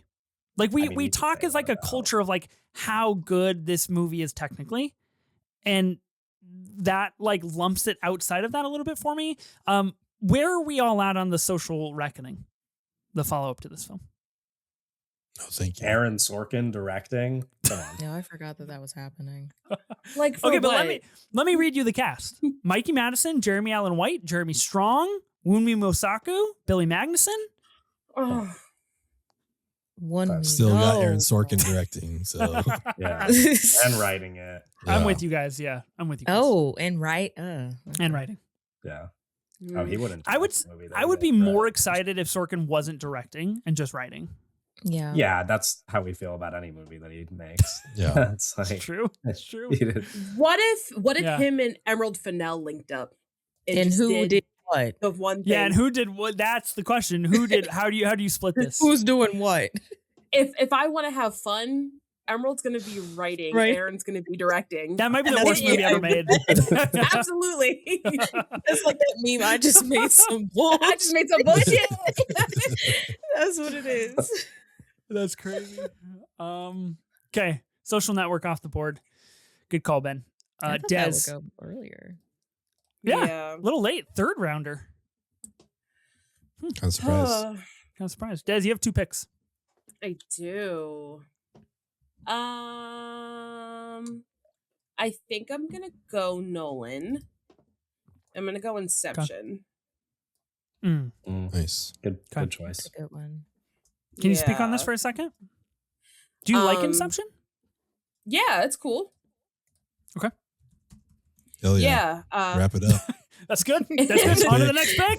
Let's go. Wasting no time. Wrap it up. Inception, Dreams, and Nightmares by Meek Mill. That's exactly what this movie is. Yeah. It's Yeah. people lucid dreaming and jumping into other dreams, and Elliot Page and Tom Hardy with his Princess Peach lips, and Cillian Murphy, and anybody else I'm missing? So many other people. Michael Caine. Michael Caine, Michael JGL. Ken Watanabe. Is Michael Caine still Yeah. with us? I hope so. Nobody answer her. Nobody tell her. Let her find out on her own. Oh my God, no, he is. He's 92 though. I'm scared. Okay. What are you gonna do to keep? What are you gonna do to keep him alive, Des? How are you Those gonna help? are shaky years, so you never know. Put him in the cryo chamber. I need him to do another Austin Powers. Yeah, no, this movie's pretty fire. I feel like it's, in my opinion, after no, honestly, I would probably say on the same plane as Interstellar when it comes to like Nolan Broy films. Mhm. Because I feel like it's one of those early, well, not early, because like, you know, we're going back to like the 1970s with Taxi Driver, but at least for Nolan, like those thinkers that like creates Yeah. conversation, but really it's everyone just saying bullshit and just talking in circles and just saying words for the sake of saying words. Word Okay. salad. Okay. A lot of men in rooms talking about what they're gonna do next. Men in Favorite rooms genre? talking about the dreams. Favorite And genre. nightmares. Yeah. Yeah. My thing with Inception being a film bro movie, I just think it is less like identified in the culture than Interstellar. Like I think Right. it is like more of a hidden gem still in the Nolan filmography. I wrote a piece last year for the Two Rolling things that have Tape. never been in the same sentence. Mm. I wrote a piece last year for the Rolling Tape for the 15th anniversary of Inception, and how I think it's like really, I do think it's like ground zero for modern day Nolan and how he deals with his ideas and themes and visuals. It's one of my favorites. It's like it's electric. Every time I get remotely close to drunk, I'm like, let's watch Inception. So Oh wow. that's where I'm at. It's one of my You're favorite different. theater going experiences I've ever had. It's It's amazing. I saw this in theaters in 2010. So good. Oh my God. It's amazing. Isn't that I was movie alive rated back R? then. I Did was you alive back then. have an ID to get in by yourself? Worse, I went with my mother. Oh. Exactly the ideal. way that Nolan intended. Mhm. Yeah, for real. Okay. Yeah, Inception. Pretty good, I right? have a question. Sure. Do you think that because you're saying that like Inception doesn't have the same cultural cachet as like Interstellar in the film bro canon? Do you think it's just because people get them confused, like Interstellar and Inception? So they sound the same and they like deal with not same like similar premises, but like if you don't know anything about those movies, they might seem similar. Yeah, like time moves differently on different Yeah. locations and shit like that. Yeah. They both have IN starts. One word. I think that's true. Michael Caine, you know. Michael Caine in both. Yeah. All true things. I would actually argue, and I know this kind of goes against the grain a little bit because The Wolf of Wall Street was the first Scorsese movie we drafted. I actually think the DiCaprio of everything makes it not as film bro-y. I think now, after Killers and after One Battle, like I think he's kind of ascended past that a little bit, in my opinion. So you're saying he was film bro-y in Inception and he's not now? Or you're saying he's film No, bro-y now? I think he was film bro-y back in the era of like Wolf of Wall Street. Inception was 2010, Wolf of Wall Street's 2013. He's doing a lot more of those like intense, more film bro-y roles. I don't think I think One Battle is like earnest and sad ultimately. And so I think he's kind of extended past that a little bit. So that is what I said. I was like, you're saying he was film bro-y. No. Let me correct you on what you said. But let me say that I'm right. So that is what I said, just different. Mansplaining? Right. So we're saying the same thing. Right. Got it. No, that makes sense. I get that. Okay. You get it because you said it. I just all of a sudden my body temperature went up 14 degrees. I'm profusely sweating on my side of the camera. Because I was like, oh, okay, deranged. it's the opposite. You proceeded to say I haven't eaten in 7 hours and I just had a 9% double IPA. So I don't know if I'm tracking and listen up all of these things that are happening. I have a bowl of popcorn next to me. I fear that's too loud for the pot. Jesus. Inception, good movie. Yeah. Drafted. Des, you have another pick. I do. I'm gonna break the seal. I'm gonna go wild card. Oh shit! Wow. Real. Yeah. So many good choices. Everyone I wonder where you're gonna go. Everyone just clenched a little bit. Everyone's a little scared. So I'm not even gonna hold you. I have a list of 12 movies that are all bangers for this category. See, I'm between two. And the thing is, it's either I choose one that I really love or I choose one that I really love that I know Bobbi wants. Interesting. Damn, so it's go with what you love or go with what you love and hurt me. That's crazy. That's wild. Yeah. Two birds, one stone. That's always the way to go, honestly. Two birds, one stone. Enough out of you, Ethan. Seems more efficient. Same thing. So I think I'm gonna. Guys, this is hard. You just gotta just spit it out. Fuck it. I'm gonna do it. I'm gonna go Whiplash. Damage Yourself. That's a great pick. Wow. Thank you. Was that the one you thought I had? No. What was it? Oh, well. Why would I do that? What was it? It's so do you great. really want me to set you up? Like, okay. You want to speak on Whiplash? What is there to say about Whiplash? Shout out Fletcher for being in the holy trio of best insulters to ever exist in a film. Really up there. Honestly, neck and neck with Sue Sylvester in Glee for me personally. But this is about a college jazz drummer, Andrew, and he's trying to really just be his best, and he becomes obsessive over his work, and he's ditching his little girlfriend Nicole Benoist, who's also in Glee, by the way. Shout out. It's full circle.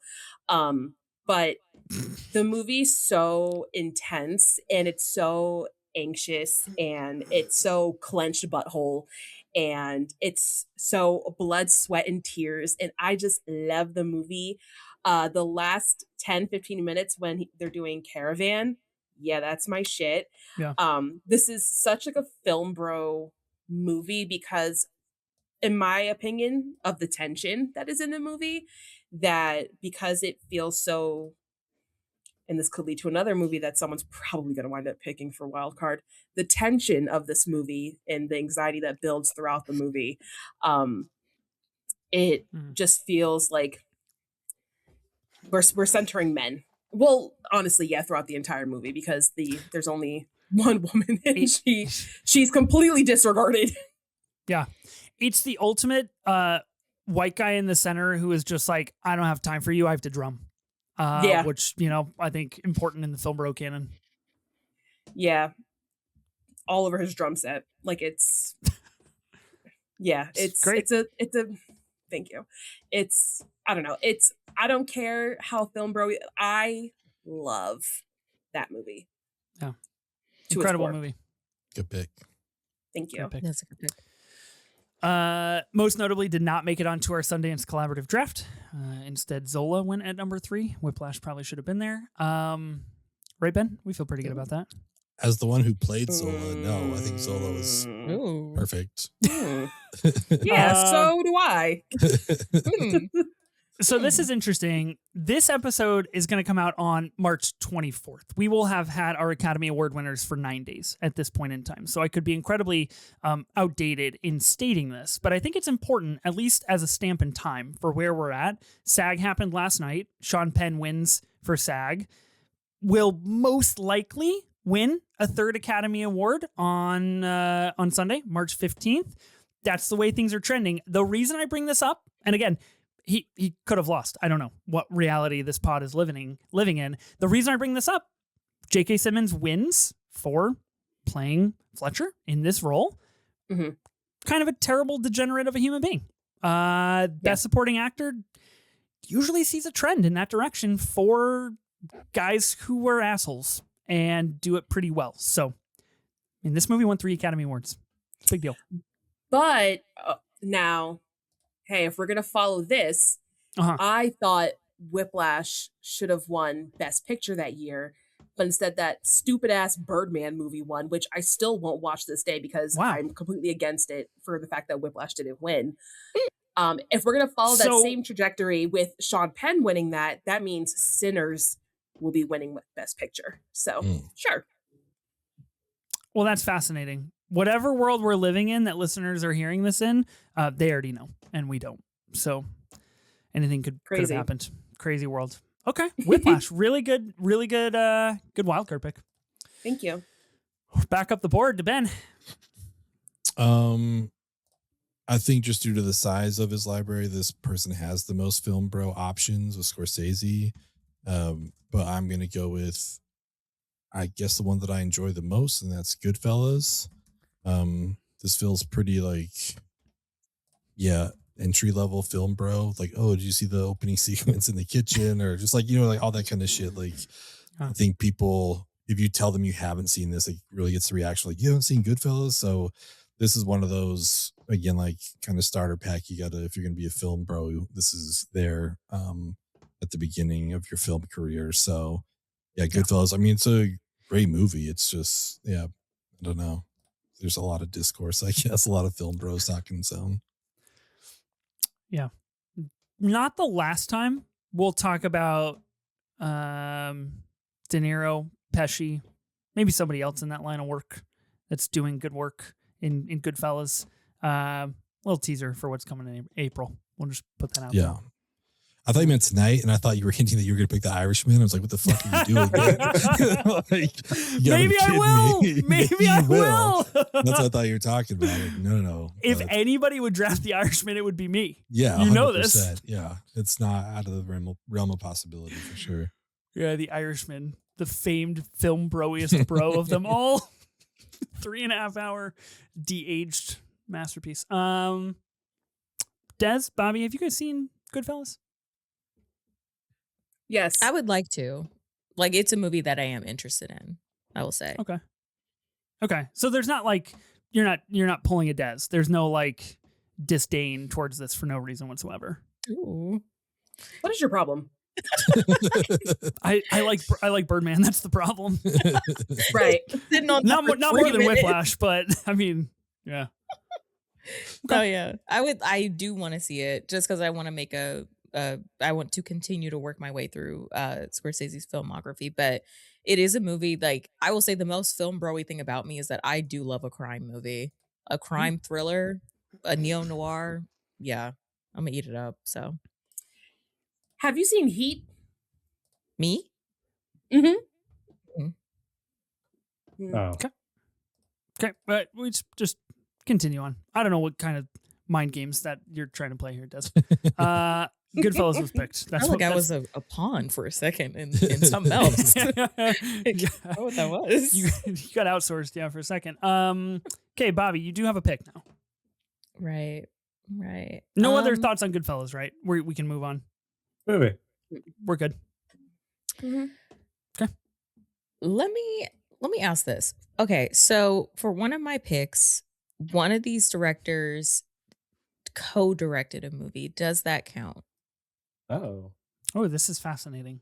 Why Like don't you tell me the movie and then I'll make the call? If I say it, do I have to pick it?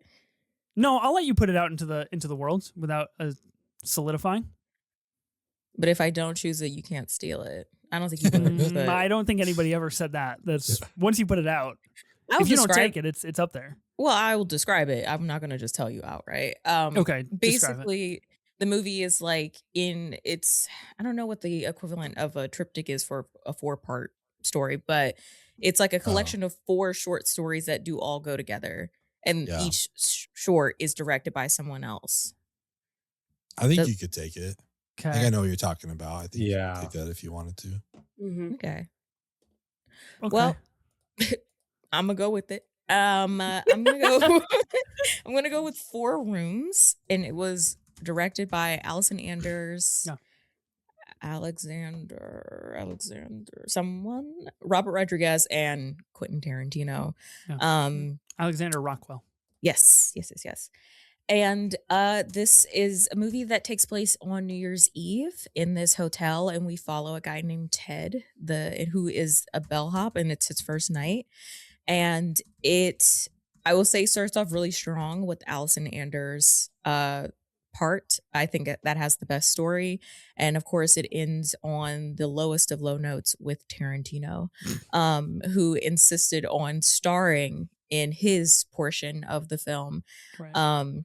Always his worst decision to put himself on camera. Always his worst choice. This movie is already one that I was like, kind of like on. Like, it starts off really great. I think Allison Anders' part is like really strong and fun.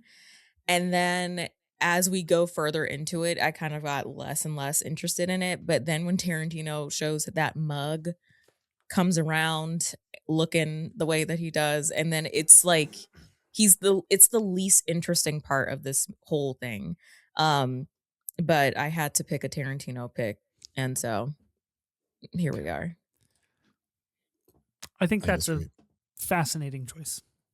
Yeah, I saw that you had it on your watch list on Letterboxd, so that's why I didn't want to say what it was, just in case you got any ideas. It wasn't even on my short list. I didn't even consider. So right, you're in the clear. Right. Okay. Yeah. Yeah. Maybe I'll watch it one day. Who's to say? You don't have to. You're not missing much. So. It is. I had to pick a Tarantino one. So yeah, had to be done. Okay, Kevin, you have a pick. Yeah. I saved this and just like kind of assumed it would get taken, and it didn't. And I don't even know if it really like is the most film bro-y movie of his, but by far my favorite Quentin Tarantino movie is Inglourious Basterds. So I'm just gonna do a pick that I like here and pick Inglourious Basterds. Movie about killing Nazis. Pretty good. Yeah, this movie rocks. I don't know. I mean, yeah, like I said, I'm not like a Tarantino guy, but this has like been one of my favorite movies for my whole life. It's like the one exception for me when it comes to his movies. So I'm happy to take it here. Yeah. I'll say this about Inglourious Bastards. Yeah, go ahead, Ben. No, I was just gonna say I was hoping you were a Once Upon a Time in Hollywood guy because I wanted Inglourious Bastards on my team. I was really You were hoping- taking that. yeah, but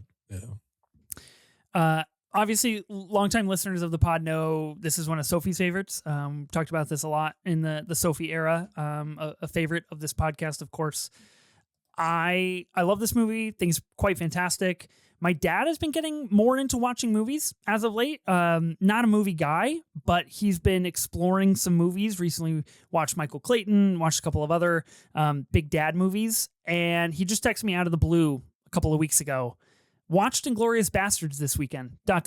Wow, with an exclamation point. It's about all you need to know. It's pretty good. Yeah. Succinct review. solid dad review. It's a good dad review. This also fits the most under what you were saying about like movies with iconic lines. Like this is probably the movie out of all the movies on this list that I'm just like regularly quoting stuff from. Yeah. It's a great pick. I kind of want to watch Inglourious Bastards again. It's been a while for me. Not a bad idea. Not a bad idea. Okay. I got 2 picks, right? Mm-hmm. I got to double up. Okay. Des, you've inspired me. There you go. I don't know what direction we're about to go in. You're inspired. And if it's some bullshit, I'm gonna be so embarrassed. What bullshit? What are you talking about? How could it be bullshit? Because that's always the type of time that you're on. Mr. I well- like Doom 2 more than Doom 3. Hey, that's a good take. Okay, I stand by this. I'm gonna play wild card, and I got a lot of reasons for taking this movie. Not only the fact that I have a tattoo related to this movie on my body forever. It's one of my favorite movies of all time. Yeah. But my big cultural staple talking point of this is that with I would say the re-rise of the rewatchables, Bill Simmons, Apex Mountain seems to have been circulating a lot more in the culture and in the conversation. And with that comes one of their favorite movies as well. I'm going to be taking Heat and Wildcard. Okay. Oh, Yeah, I thought you were going to pick something else. yeah. Okay. Nobody's ever happy for my picks. That's cool. No one No. said that. Relax. What's your heat tattoo? Do you have like a fire emoji or something? Yeah, it's actually under my tongue. You can't see it. and my eyelids when I close my eyes. It actually says Vincent Hannah on both my eyes. You're saying things that don't make sense to me. I have a tattoo on my arm. I don't know if you guys can see it on the video. It is a juice box that says action. The action is Oh, the juice. cute. I thought you were gonna go with the other tattoo. I don't know what that one would be. The Furby. Oh, that's fair. It was on my short list. Mhm. We'll talk the about shirt it. you're wearing, yeah. Yeah, it's fair. That's what I That's thought you were true. going with. He is on my Oh, shirt. Right. No, I feel like Heat 2 is coming. We just got confirmation. By the time the pod comes out, it'll be a few weeks old, but just got confirmation Christian Bale will be starring in Heat 2 as well, which is pretty big deal, pretty important. And I feel like, one last movie in the chamber for Michael Mann, kind of a situation. And Heat is Heat. So I'm going to take it. Is he about to go? Listen, One more in the chamber. No, listen. This is a big deal. Okay, we might not get another Michael Mann movie. Oh my It's not- god, he's 83. Currently It's not 83 because years old. it's a mix of him being in his 80s and also that he is like struggling to get movies made. Like what's Financed. happening behind the scenes to get Heat 2 made is like if this movie actually comes out, it will be a miracle. Yeah, complete and I will miracle be on all forever fronts. Grateful, but Yeah. I don't. Yeah, I'm very nervous. Yeah. Heat is like the best movie fucking ever. Heat almost feels like Michael Mann movies. I'm glad you didn't do a Michael Mann category. These almost feel like too cool for film bros. Like Sure. Michael Mann is like, sorry, that's my guy. Like, What is this movie about? Heat? Oh yeah, I can Robbery. basically tell you it's a Right. rom-com about two guys who really can't live without each other, Yeah. and they do so under the guise of running away from the law. if you like crime thrillers, we were talking about crime thrillers before. Yeah. This is the one. This is just the movie, actually, not even crime thriller. This is just the movie in existence. He has another really good one too. He has great. I mean, many great ones. Many good. Yeah, he might not even be my favorite Michael Mann movie. Like they're so good. Shout out Collateral. That's also a shout out Collateral. Let's talk about that. I had considered Collateral for this draft, but I'm in line with you, Kevin. It feels too cool to be a Film Bro movie. All of his movies. He's just like Michael Mann. Like Film Bro should not be allowed to watch that. like no, he really is. Restricted. Like they should not. You should not be allowed to know who Michael Mann is. No, Collateral is that girl. I love her. Yeah, I mean, speaking of iconic one-liners. Obviously we just talked about it. The action is the juice, but you can just rip basically this whole movie. And I'd be interested to see how they do Heat 2. Obviously, this is a continuation of Heat and a prequel and a sequel, a novel that's existed for quite a few years now. So it's not new material, but obviously trying to do that should be interesting. Okay. Yeah. So I got Heat. I feel pretty good about that. My mental state is currently just declining. So the longer I take to make a draft pick, the worse it's going to get. Oh, take your time, Sally. Slow your roll. You should eat some of that popcorn next to you. Maybe. God, it's so noisy, though. It's like the sweet and salty popcorn, Well, mute yourself. Are there Wheaties I don't know how. in the box of Wheaties behind you? Or is it just let's like an find empty out. box? There's Wheaties in there, baby. I'm not going to open it. Don't open it. Best if used by May 28th, 2026. So we only got a few months to use this. You should eat it on your birthday. No. Not going to happen. Eat the whole box. Right. I will actually go live on TikTok and eat the whole box of Marty Supreme Wheaties on my birthday. That's how I'll spend my time. Oh my God. You should bring it with you and share. I will not be doing that. As you know very well, I will be watching Frances Ha the night before I turn 32, as I do every eve of my birthday, and cry myself to sleep. No. Okay, I gotta get a draft pick off here. I gotta focus. You guys know I'm just pick a movie. Ethan, I can't focus. Get it off. I can't. We were vamping for you. Goddamn, guys. There's only so many movies. Wow. Let's all relax a little bit. There is a Scorsese movie that I really want, but I feel like there's enough to go around, so I'm actually gonna leave it. I'm gonna leave it for last. Oh, I'm gonna go. Guy can't host his pod and think about what's on his brain. So sorry, because I thought I was on mute. Jesus Christ. My fault. I love you. That's what happens when you go on mute. That's unhinged. That's crazy material. Actually, every episode that you're slated for now, you've been wiped from the guest slate. Not coming back. That is so fucking funny. Oh my God. Okay, and David Fincher, I'm gonna go with Zodiac. I feel like I don't have a true dark drama on my team, and I feel like Zodiac kind of fulfills that a little bit. Obviously, this is David Fincher's long gestating project of the Zodiac Killer. Features Jake Gyllenhaal, Mark Ruffalo, Robert Downey Jr. before he became Iron Man, and is, I would argue, one of the great journalism movies of the 21st century for sure. I love Zodiac. Everybody's on mute laughing at me. I don't understand what's happening. I was not on mute. I was laughing because I saw Des Googling the definition of gestating. We're talking, I saw her mouth the word and then start looking it up. That's two strikes, Des. Two strikes. I'm like gestating. Don't mouth the word as you're looking it up. I'll mute, turn off the cam. Oh my God. I mean, this is part of Ruffalo's trilogy. I call it the Zodi Post Light. Like, it's all the same movie to me. Wow, that's an abomination of a take, but okay, sure. Right. Damn. I can't Actually, believe you most throw a recently, spotlight in with that. That's crazy. It's Zodi post light 101 because now I think crime 101 Yeah, Crime really 101 fits into throws Oh, that it. you too. could even put Task in there if you want. If Wow. you want to Yeah. do TV. Yeah. I mean, in very Fincher style, he researches Zodiac for 18 months. He basically redoes all the police work for this movie.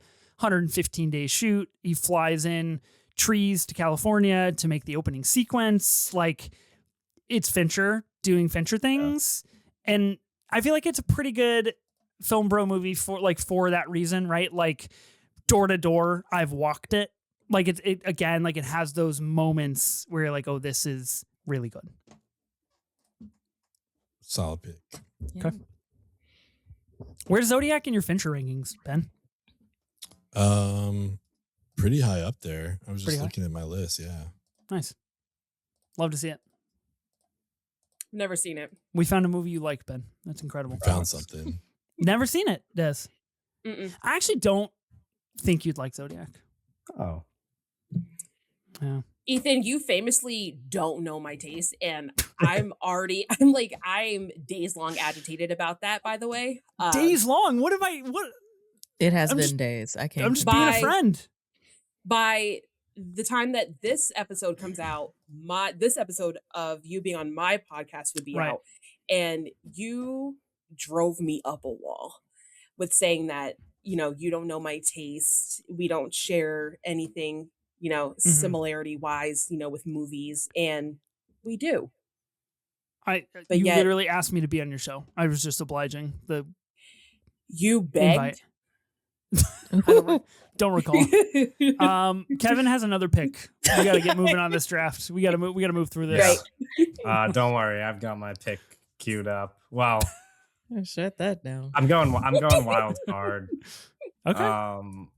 I there are better movies to take than this one, but I feel like this is like a home run and would just like make my team a winning team. If people are voting specifically based on like what is the most film bro movie, I feel like this will round out my team pretty well. So I'm gonna take Drive. I was high on my wild card list. Yeah. Another Ryan Gosling movie off the board. Yeah, Ryan Gosling, film bro favorite, This is back when he was still making real movies. When he was still a real actor. I was hoping Damn. you'd say that. That's a good take. Yeah, I mean, listen, I love the guy, but that happens. The movie is about a stuntman, a driver who's a stuntman, and then also a getaway driver for criminals. And he falls in love with his neighbor, and then crime ensues and things get sticky, and he has to make decisions to protect her. You just described Once Upon a Time in Baby Driver. Yes, that's That's exactly. And all what those that is. movies Yeah. totally work for this, but Drive is like, Drive's like Yeah. the blueprint, I think. Incredible score. Yeah, Incredible score. movie rocks. I don't want to say that like it's, I was saying it's not the best movie I could draft, and that's because I was thinking about drafting like The Godfather, but Drive just, I don't know. It's very film bro-y. So This is another, I mentioned another Gosling movie off the books, another Albert Brooks movie off the books, and another Oscar Isaac movie off the books. Really interesting there. yeah. I like Drive. Mm.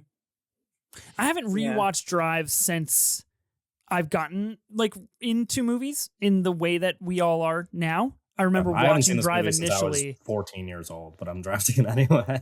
So. Yeah. 2 years ago. Okay. All right. Let's relax. I think that Drive is interesting in the film bro canon because his jacket is so iconic from Mhm. Drive that I feel like it strikes that chord as like, oh, that's Drive. Nice. You like the same movie I like. And that means something in that world. I like Drive. I have an observation that I've made. Oh. We're all picking movies from your background, Ethan. Yeah. That's fascinating. We've picked Mission Impossible: The Final Reckoning, have we? This popcorn bucket here. Dang, you got good eyes. I cannot see Okay, what's behind you. now Where's it's not like we Drive? picked. It's not like we, No, the bottom background right. of the thing, like the Oh, like the background of background of the pod background. yeah. Mhm. Yeah, Oh, fascinating. yeah. Huh. Well, Mm. yeah, we have picked Pulp Fiction. We picked Goodfellas. Picked Mhm. Drive. Mm-hmm. Uncut Gems was mentioned, not picked. Mm-hmm. Yeah. Huh. Harry Potter that- next. Harry Potter Is that would be a is crazy that wild Boogie card, yeah. Nights down there? This would be Boogie That Nights, is, the yeah. Philip Seymour Hoffman performance that didn't make the cut. Maybe it'll get picked finally by someone. God, Hmm. one can only hope. Okay, Bobby, we're back to you. Okay. I am going to go for my Nolan pick. And I talked a lot of shit about not liking his Batman movies, but I'm gonna go with Batman Begins. Ooh. This is a movie that I watched because I saw an edit of Cillian Murphy as Scarecrow in it, and it was particularly sexy. And so I watched the movie and liked his parts a lot. I wish there was more Scarecrow in that movie. Yeah, I think Nolan does a great job of doing Bruce Wayne movies, but not necessarily Batman movies. And I think what is missed from his Batman movies is that Gotham is not really a character. It's just kind of a place. But it's a cool movie. And also we leave Gotham a lot, and there's something to that. But I think Cillian Murphy as Scarecrow is like rightly terrifying, and he should have been like the A villain, not white Liam Neeson playing forgot his name. But yeah. I don't know his name either. I can't remember. I just know that he is white and the character is not. So I don't know what that's all about. that's all I got. There you go. Film Bro 101. Mm-hmm. Yeah. Is this the movie? It's either Batman Begins or the Rise, where they send people out on the ice. Is it this movie? Or is it Rise? Oh, Dark Knight Rises? Dark Knight Rises. Yeah. Okay. That's Dark Knight Rises. All right. Yeah. I take it back. Never mind. I thought that was cool, but we're talking about Batman Begins. Different Yeah, movie. Batman Begins, a lot less happens in that movie than you remember. It's like Dark Knight Rises is like when the city's in terror and then they like take over and they have like the court and then they send people out on the ice. Yeah, and Catwoman just isn't really utilized whatsoever. R.I.P. No, Anne Hathaway, Catwoman, crazy. I know. The only one that matters to me is Halle Berry. Michelle Pfeiffer, close second, but okay. That's a crazy pick considering that Catwoman is like not in canon with anything. That has like a one-off Catwoman. She's like her own. She's named a completely different character. Patience Phillips is like not Selena Kyle. it is what it is. I'm not saying you're wrong. I'm just saying it's crazy. Number Just one. putting out facts. Okay. Batman Begins. Good pick. I like Batman Begins more than Dark Knight Rises. It's middle Batman for me. That's not controversial to say. Yeah. I have a lot of problems with Dark Knight Rises. Ben, you have a pick. Yeah, I'm gonna go with my Tarantino pick. Arguably one of his most quotable movies. The first one, we go with Reservoir Dogs. Yeah, I don't know. This feels super film bro-y to me as far as, being referenced quite a bit. And I don't know, just gets hailed as one of the great things that he did, like this being his first film and like selling the other film so he could make this and making his name in Hollywood with Reservoir Dogs. So this just kind of feels like important for Tarantino, which is weird to say because he sucks. But like, yeah, I'm just going to get Reservoir Dogs on my team. Yeah. I think it's a good pick. Thank you. I appreciate all of us being like, yeah, I picked it, but he sucks. At the end of the day. Next. Yeah. Fuck him. Anyways. Incredible. I mean, I think it's worth shouting out Michael Madsen, obviously, as Mr. Blonde. Mm-hmm.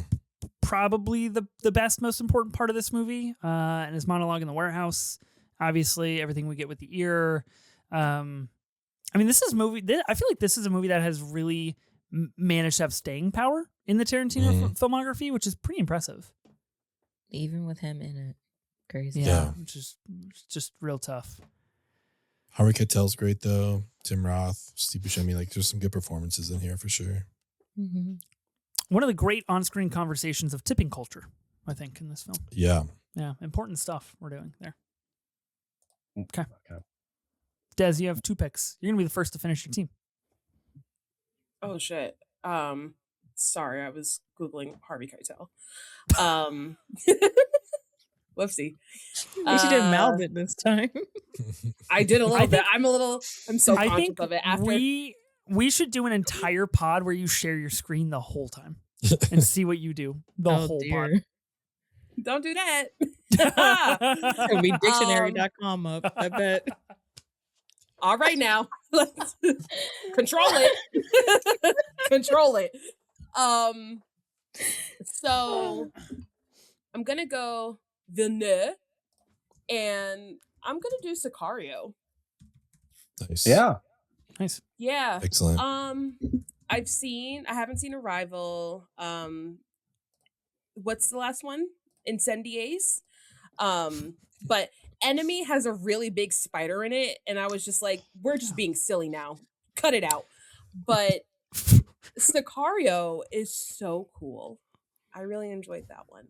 So I'm gonna go with that. I feel like action, fighting, war.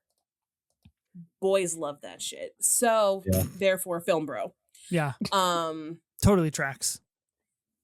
I've never seen Sicario. Oh, really? Yeah. You would love it. I own Sicario and I own Sicario Day of the Soldado on Blu-ray. I got a double bill sometime. Yeah, go nuts. Sicario's great. Go crazy. Go nuts. I'll just post on socials. I'll just be doing a Film Bro double feature and everybody will know what that means. That could be anything. Yeah. Some people will know what it means. What's interesting about this movie is that the screenplay was done by Taylor Sheridan, who was on Sons of Anarchy, and then he left because he got into a tussle with Kurt Sutter, the creator of the show, and then he went on to go do Yellowstone, which is arguably Sons of Anarchy on horses. Yeah, and he's basically the only revenue stream for Paramount Plus currently. Yeah. Okay. Yeah. But now he's gone. He left to go to... And now he left to go to Netflix, right? Yeah. To go make more shit on horses. Good pick. Thank you. Fincher, man. See, the pick in my heart, I can't pick it because it's not the most film bro. It's for the girls. Can't pick that one.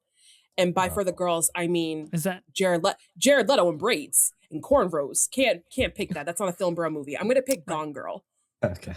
Yeah. Oh, that was scary. I don't know where we're going. Yeah, that was a lot of information all at once. I know. I love Panic Room though so much. I've loved that movie since I was a child. It's probably, honestly, in like a weird way, my favorite Fincher. Lesbian Down. Kristen Stewart and Jodie Foster. Like the gayness was hereditary in that movie. It's crazy, but it's such a good movie. Forrest Whitaker, like I said, Jared Leto in cornrows. Did you draft this movie? Is this the one you drafted? That you're talking about right now? No. What are we talking about? I just had to put out there how much I like the movie. Yeah. But my movie is Gone Girl. As Anne Hathaway calls it, one of her favorite rom-coms. So I just want to put that out there. But it's a movie where Ben Affleck, his wife, she goes missing Amy. Amy's missing. And it's like, dude, did you do it? And he's like, no. He's not even sure really, it feels like. But it's pretty much just kind of how that all unfolds. And then we all know like the cool girl monologue, you know? Yeah. I feel like the cool girl monologue is the one thing women can get out of the film bro verse, but at the end of the day, hot take, still feels really film bro-y. Like it feels like a man wrote that, shocker. but even though it is like adapted like from a book, which who is it? Gillian Flynn? Yeah, Gillian. I will say, Gillian? Oh, Gillian Flynn is credited as the screenwriter on this movie. right. But So, there's that. She's a very good writer. Very good writer. Would recommend her books. It's like you're trying to get an angle on something that I just said, which was I didn't do anything. I'm just reading Letterboxd. Lit by Eric Messerschmidt. You love to see it. You're doing the same thing to me that you did to Bobbi earlier. Tomorrowland fame. Not Tomorrowland, but yeah, no. Gone Girl is honestly, I feel like the movie that keeps on giving. Yeah, great movie. Yeah, really That's revered in the film bro culture. I feel like. Yeah. I thought it was gonna go first. Like I thought that was the Fincher movie that was gonna go first. Yeah. Really great work from Carrie Coon. Some of her best. That and Avengers: Infinity War, which apparently she's in. Oh, even don't though she doesn't know. Leftovers. I haven't seen Leftovers. You should do something about that. Infinity War. Gone Girl is a great shout too because of we've got a couple of movies on here. Zodiac, one of those movies with John Carroll Lynch where it's like a that guy. Boyd Holbrook in this movie is a big kind of film bro-y that guy. So I feel like it kind of checks a lot of the boxes. I really like Gone Girl. It's a great movie. Okay. Tyler Perry. Oh, he's so good in Gone Girl. He's so good in Gone Enough. Girl. Enough. Listen He's to me. in Gone Girl. No, he is like literally really the performance of a lifetime. Like one of a kind. It's Amazing work. It's crazy. I didn't know non-black people knew who Tyler Perry was. I'm not even gonna hold you. I only know because he's in Gone Girl. I'm not even gonna hold you. That's great. That's crazy. Okay, you have finished your team, Des. Ben, you have a wild card pick. Yes, I do. I'm not exactly sure where to go, but to me, I think this is one of the first film bro movies I was like conscious of, mainly because it was like it was a poster in everyone's college dorm, which is very film bro-y. I'm gonna go with Scarface here. That just kind of, I don't know. It feels film bro-y to me. Pacino, obviously, just like owning this movie. Michelle Pfeiffer is fantastic as well, but guy coming over from Cuba and makes his way up in the drug trade and say hello to my little friend, like talk about quotable. Like, I don't know. I just feel like this is again kind of the starter pack film bro movie. And I just remember specifically, I think it was like MTV Cribs or whatever it was. Like everyone had a Scarface poster. And like, okay, what is this movie? So it feels like that kind of carries over a little bit into this film bro area. Yeah, can attest to what you're saying. I had a Scarface poster and a t-shirt that I would wear religiously in high school. Hell yeah. I love it. Kevin Film Bro confirmed. I just said I've been preparing for this my whole life. Yeah. That's interesting because I wouldn't necessarily constitute De Palma films as film bro-y. So that's a good shout to get a De Palma on the board. It's pretty good. Yeah, I mean, he's got a lot of movies that are probably better than Scarface, but they don't really fall into. Yeah, don't fall into that. Phantom. I would choose Phantom. Phantom's good. Yeah, Phantom is not film bro-y though. That's not a film bro movie at all. Right. That movie is so good. I've never seen Scarface. You should watch it. It's good. It's long. Been on the watch list for a long time. Yeah. Okay, cool. All right, I'll get on Scarface then. We can move on. Okay, cool. Okay, Bobbi, you got a wild card pick too. I do. Okay. I have two picks. I have a question about one. Okay. So one of these filmmakers, and I know that my wild card doesn't have to be, but whatever. Sure. One of these filmmakers is a decorated music video director. Are we counting music videos as short films on this draft? I want to say yes to you, Bobbi. I really do. Yeah. You've kind of already extended this card when you picked Beyonce's Lemonade one time. So can't be used again. So that was Des. That was Oh, me. okay. So that was Des. Nonetheless, Whoa. you guys, nonetheless, you're here as a pair. You're here together. As a pair. No, you As cannot a draft. pair. You can't draft a music video as a short film.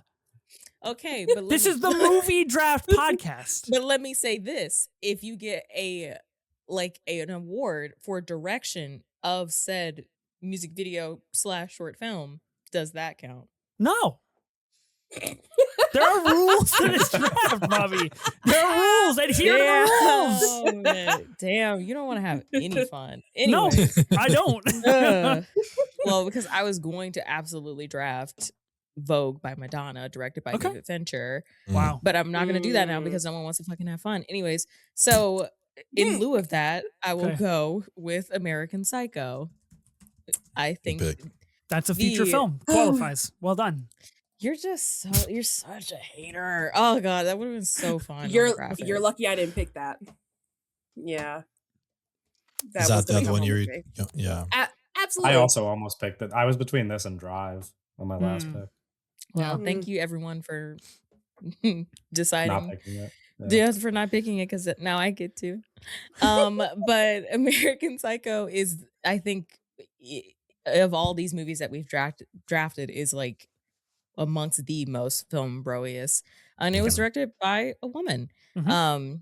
And when I watched this movie, knowing the like cultural phenomena that it is and kind of how it's received, it was very hilarious to me thinking about the guys who took it very seriously.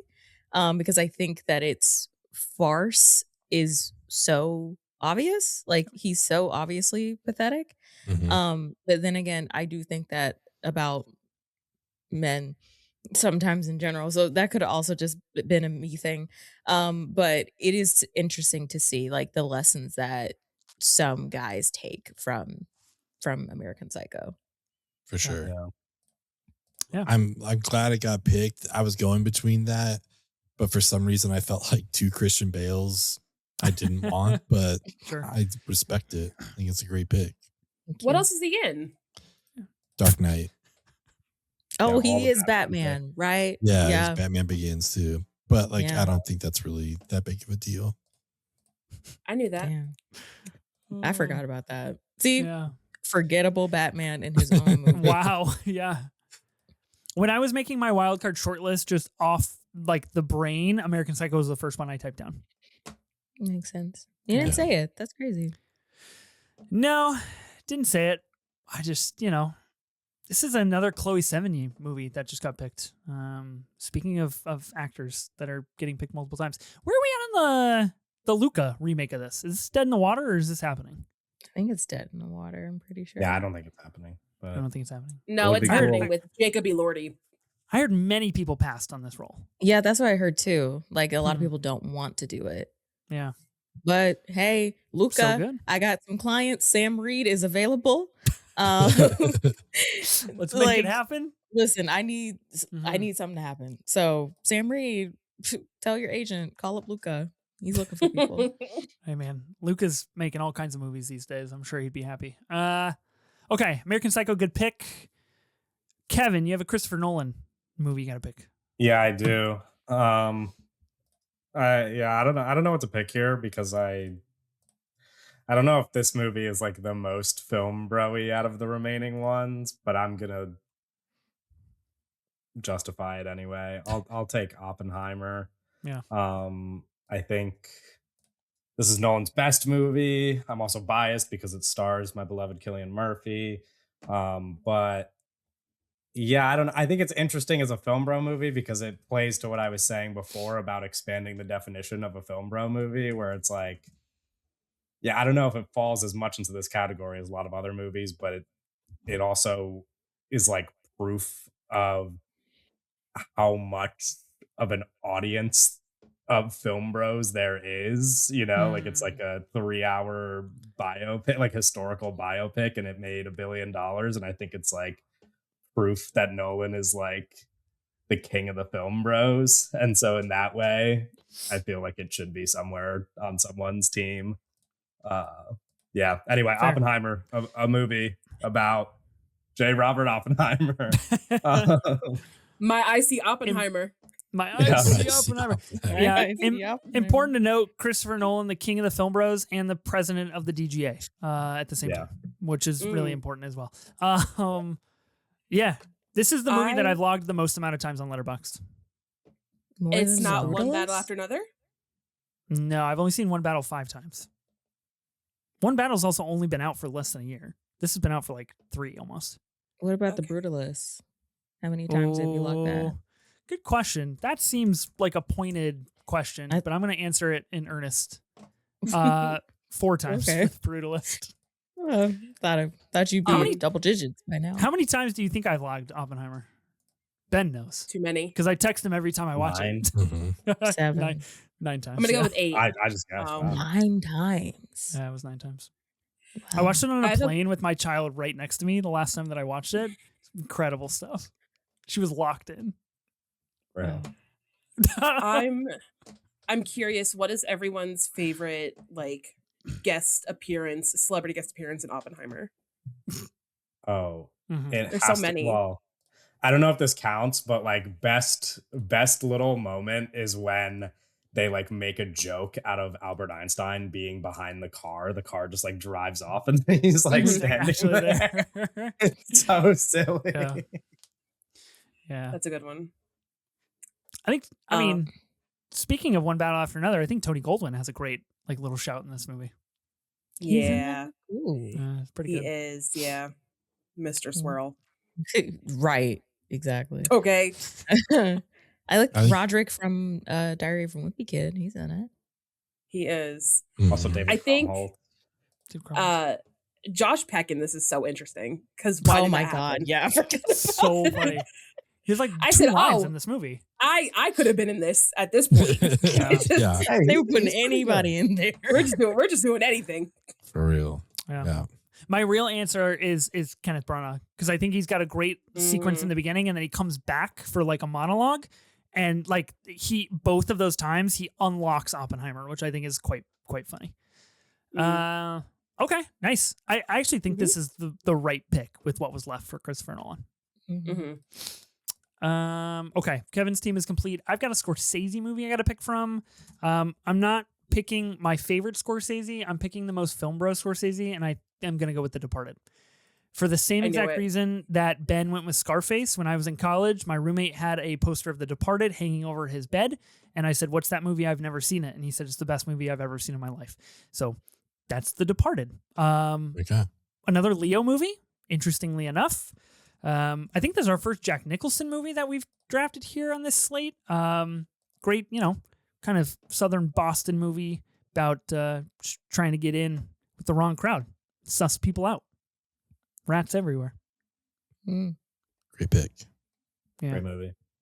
I thought you were gonna go Casino, but dude, Departed is good. you know, my heart wanted to lead me to Casino. Yeah. Nobody watches Casino. I hate to break it to everybody. It's a That's hidden on gem. my Criterion challenge. I think Casino. maybe It's so good. it's on It's one of my lists. yeah, lights out. Okay, well, we've completed the Film Bro draft here on the Movie Draft Podcast. To greater or lesser success, yet to be known, and we won't know for quite a while because this episode doesn't come out for a few weeks when we are recording. Let's go through our lists. Any honorable mentions that we have that we didn't shout out, we can do that now. For Tarantino, I drafted Pulp Fiction. For Villeneuve, I drafted Blade Runner 2049. For Chris Nolan, I got Interstellar. In Wildcard, I took Heat. For David Fincher, I chose Zodiac. And for Martin Scorsese, I chose The Departed. Kevin, why don't you go through your list? Yeah, I chose Fight Club for David Fincher, Dune Part 2 for Denis, Taxi Driver for Martin Scorsese, Inglourious Bastards for Quentin Tarantino, Oppenheimer for Christopher Nolan, and Drive as my wild card. Bobby, what's your team? For my Nolan pick, I chose Batman Begins. For Tarantino, I chose Four Rooms. For Scorsese, I chose Age of Innocence. For Denis Villeneuve, I chose Dune Part 1. And for Fincher, I chose Seven, and my wild card was American Psycho. Ben, what's your team? Nolan, I did The Dark Knight. Villeneuve, I did Prisoners. Fincher, The Social Network, Scorsese, Goodfellas, Tarantino, Reservoir Dogs, and Wild Card. I did Brian De Palma's Scarface. And Des, what about your team? For Tarantino, I did Kill Bill, The Whole Bloody Affair, Scorsese, The Wolf of Wall Street, Nolan, Inception. My wild card was Whiplash, Villeneuve, Sicario, and Fincher, Gone Girl. Mm-hmm. Who do you think is going to win this draft? I think Ben's got it. You think so? I think I it's feel Ben like- or Des. Oh. Ooh. Like Kill Bill, Whole Bloody Affair is a good pick for sure. And Gone Yeah. Girl, too. Yeah. Ben's got Dark Knight, Social Network, and Goodfellas. That's Yeah. a little holy trinity filling right there. Mm. A lot of film bros. Well, we know film bros are all over social media, so I would hope that we see the votes come through for this one. Yeah. I wouldn't doubt it. I feel like a pretty successful draft. I feel like we've kind of clued in on what makes a film bro movie, and I feel like we've allowed a good space to dissect those, talk about those, both the positives and the negatives that come with those in the culture. Were there any movies that didn't get a shout out from either any of the categories or maybe wild card that anybody wanted to throw out right now? Yeah. Yeah. Okay. You go first. You Oh. you can Okay. answer. Yeah, go Oh. ahead. Thank you. Under wild card, Donnie Darko, Uncut Gems, Scott Pilgrim, Joker, Nightcrawler, Baby Driver. Joker for sure. Shout out to Pam Grier and Jackie Brown, Yeah. Tarantino. Only her. It's good. Yeah, it's a good shout. Shout out Robert Forster in that movie as well. I think R.I.P. He deserves a shout, at least somewhat. Okay. What else? Any other movies out there, guys? I think in the like director categories, the most film bro-y movie that didn't get drafted is Django Unchained. 100%. Mm.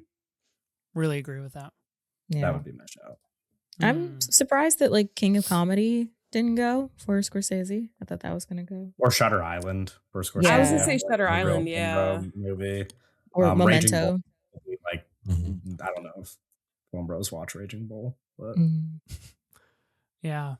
I mean, part of me did want to draft The Irishman. I had considered Silence just to give some credibility to Silence, one of his greats, but that's not very film bro-y. That is like intellectual, across all fronts. yeah. I mean, Yeah. you Oh, could Len. have. We were hinting at Len before. Mm. The French Yeah. movie. Yeah. You know? Yeah, except That one that I can't Ethan, say. Yeah, Ethan, 100%. Ethan doesn't know how to pronounce it, and I actually my don't know rule what that was, movie is when you say it like you that. yeah. can't Yeah. draft it if you can't pronounce it. I find it a little bit of, again, stolen valor that Des, you drafted a Ben Affleck film. Mere hours ago, you were shading Ben Affleck in our group chat. I just want to put that out in the public eye.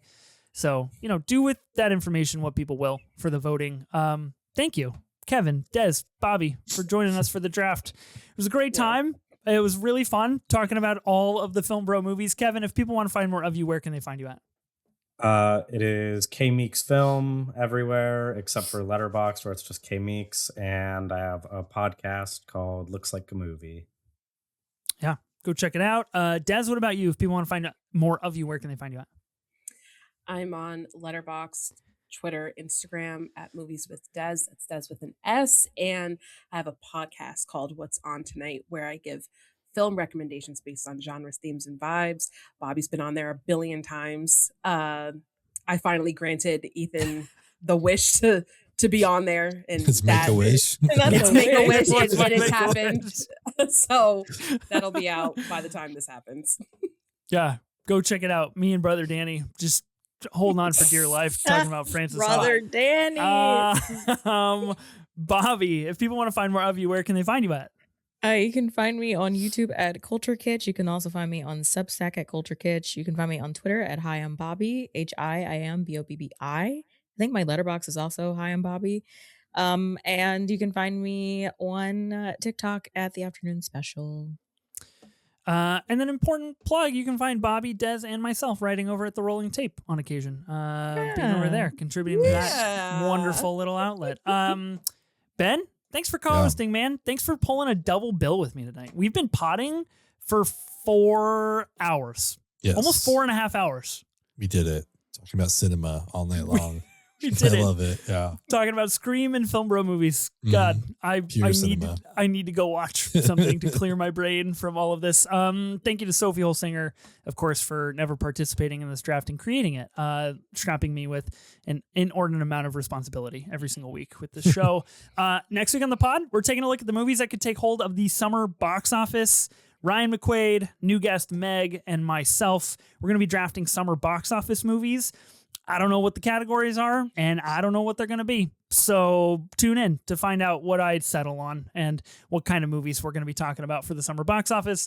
Be sure to listen and subscribe to the Movie Draft Podcast on Spotify, Apple Podcasts, or wherever you get your podcasts. We're also now on YouTube with video. You can go subscribe to us over there. New episodes will be released weekly on Tuesdays. We'll see you then.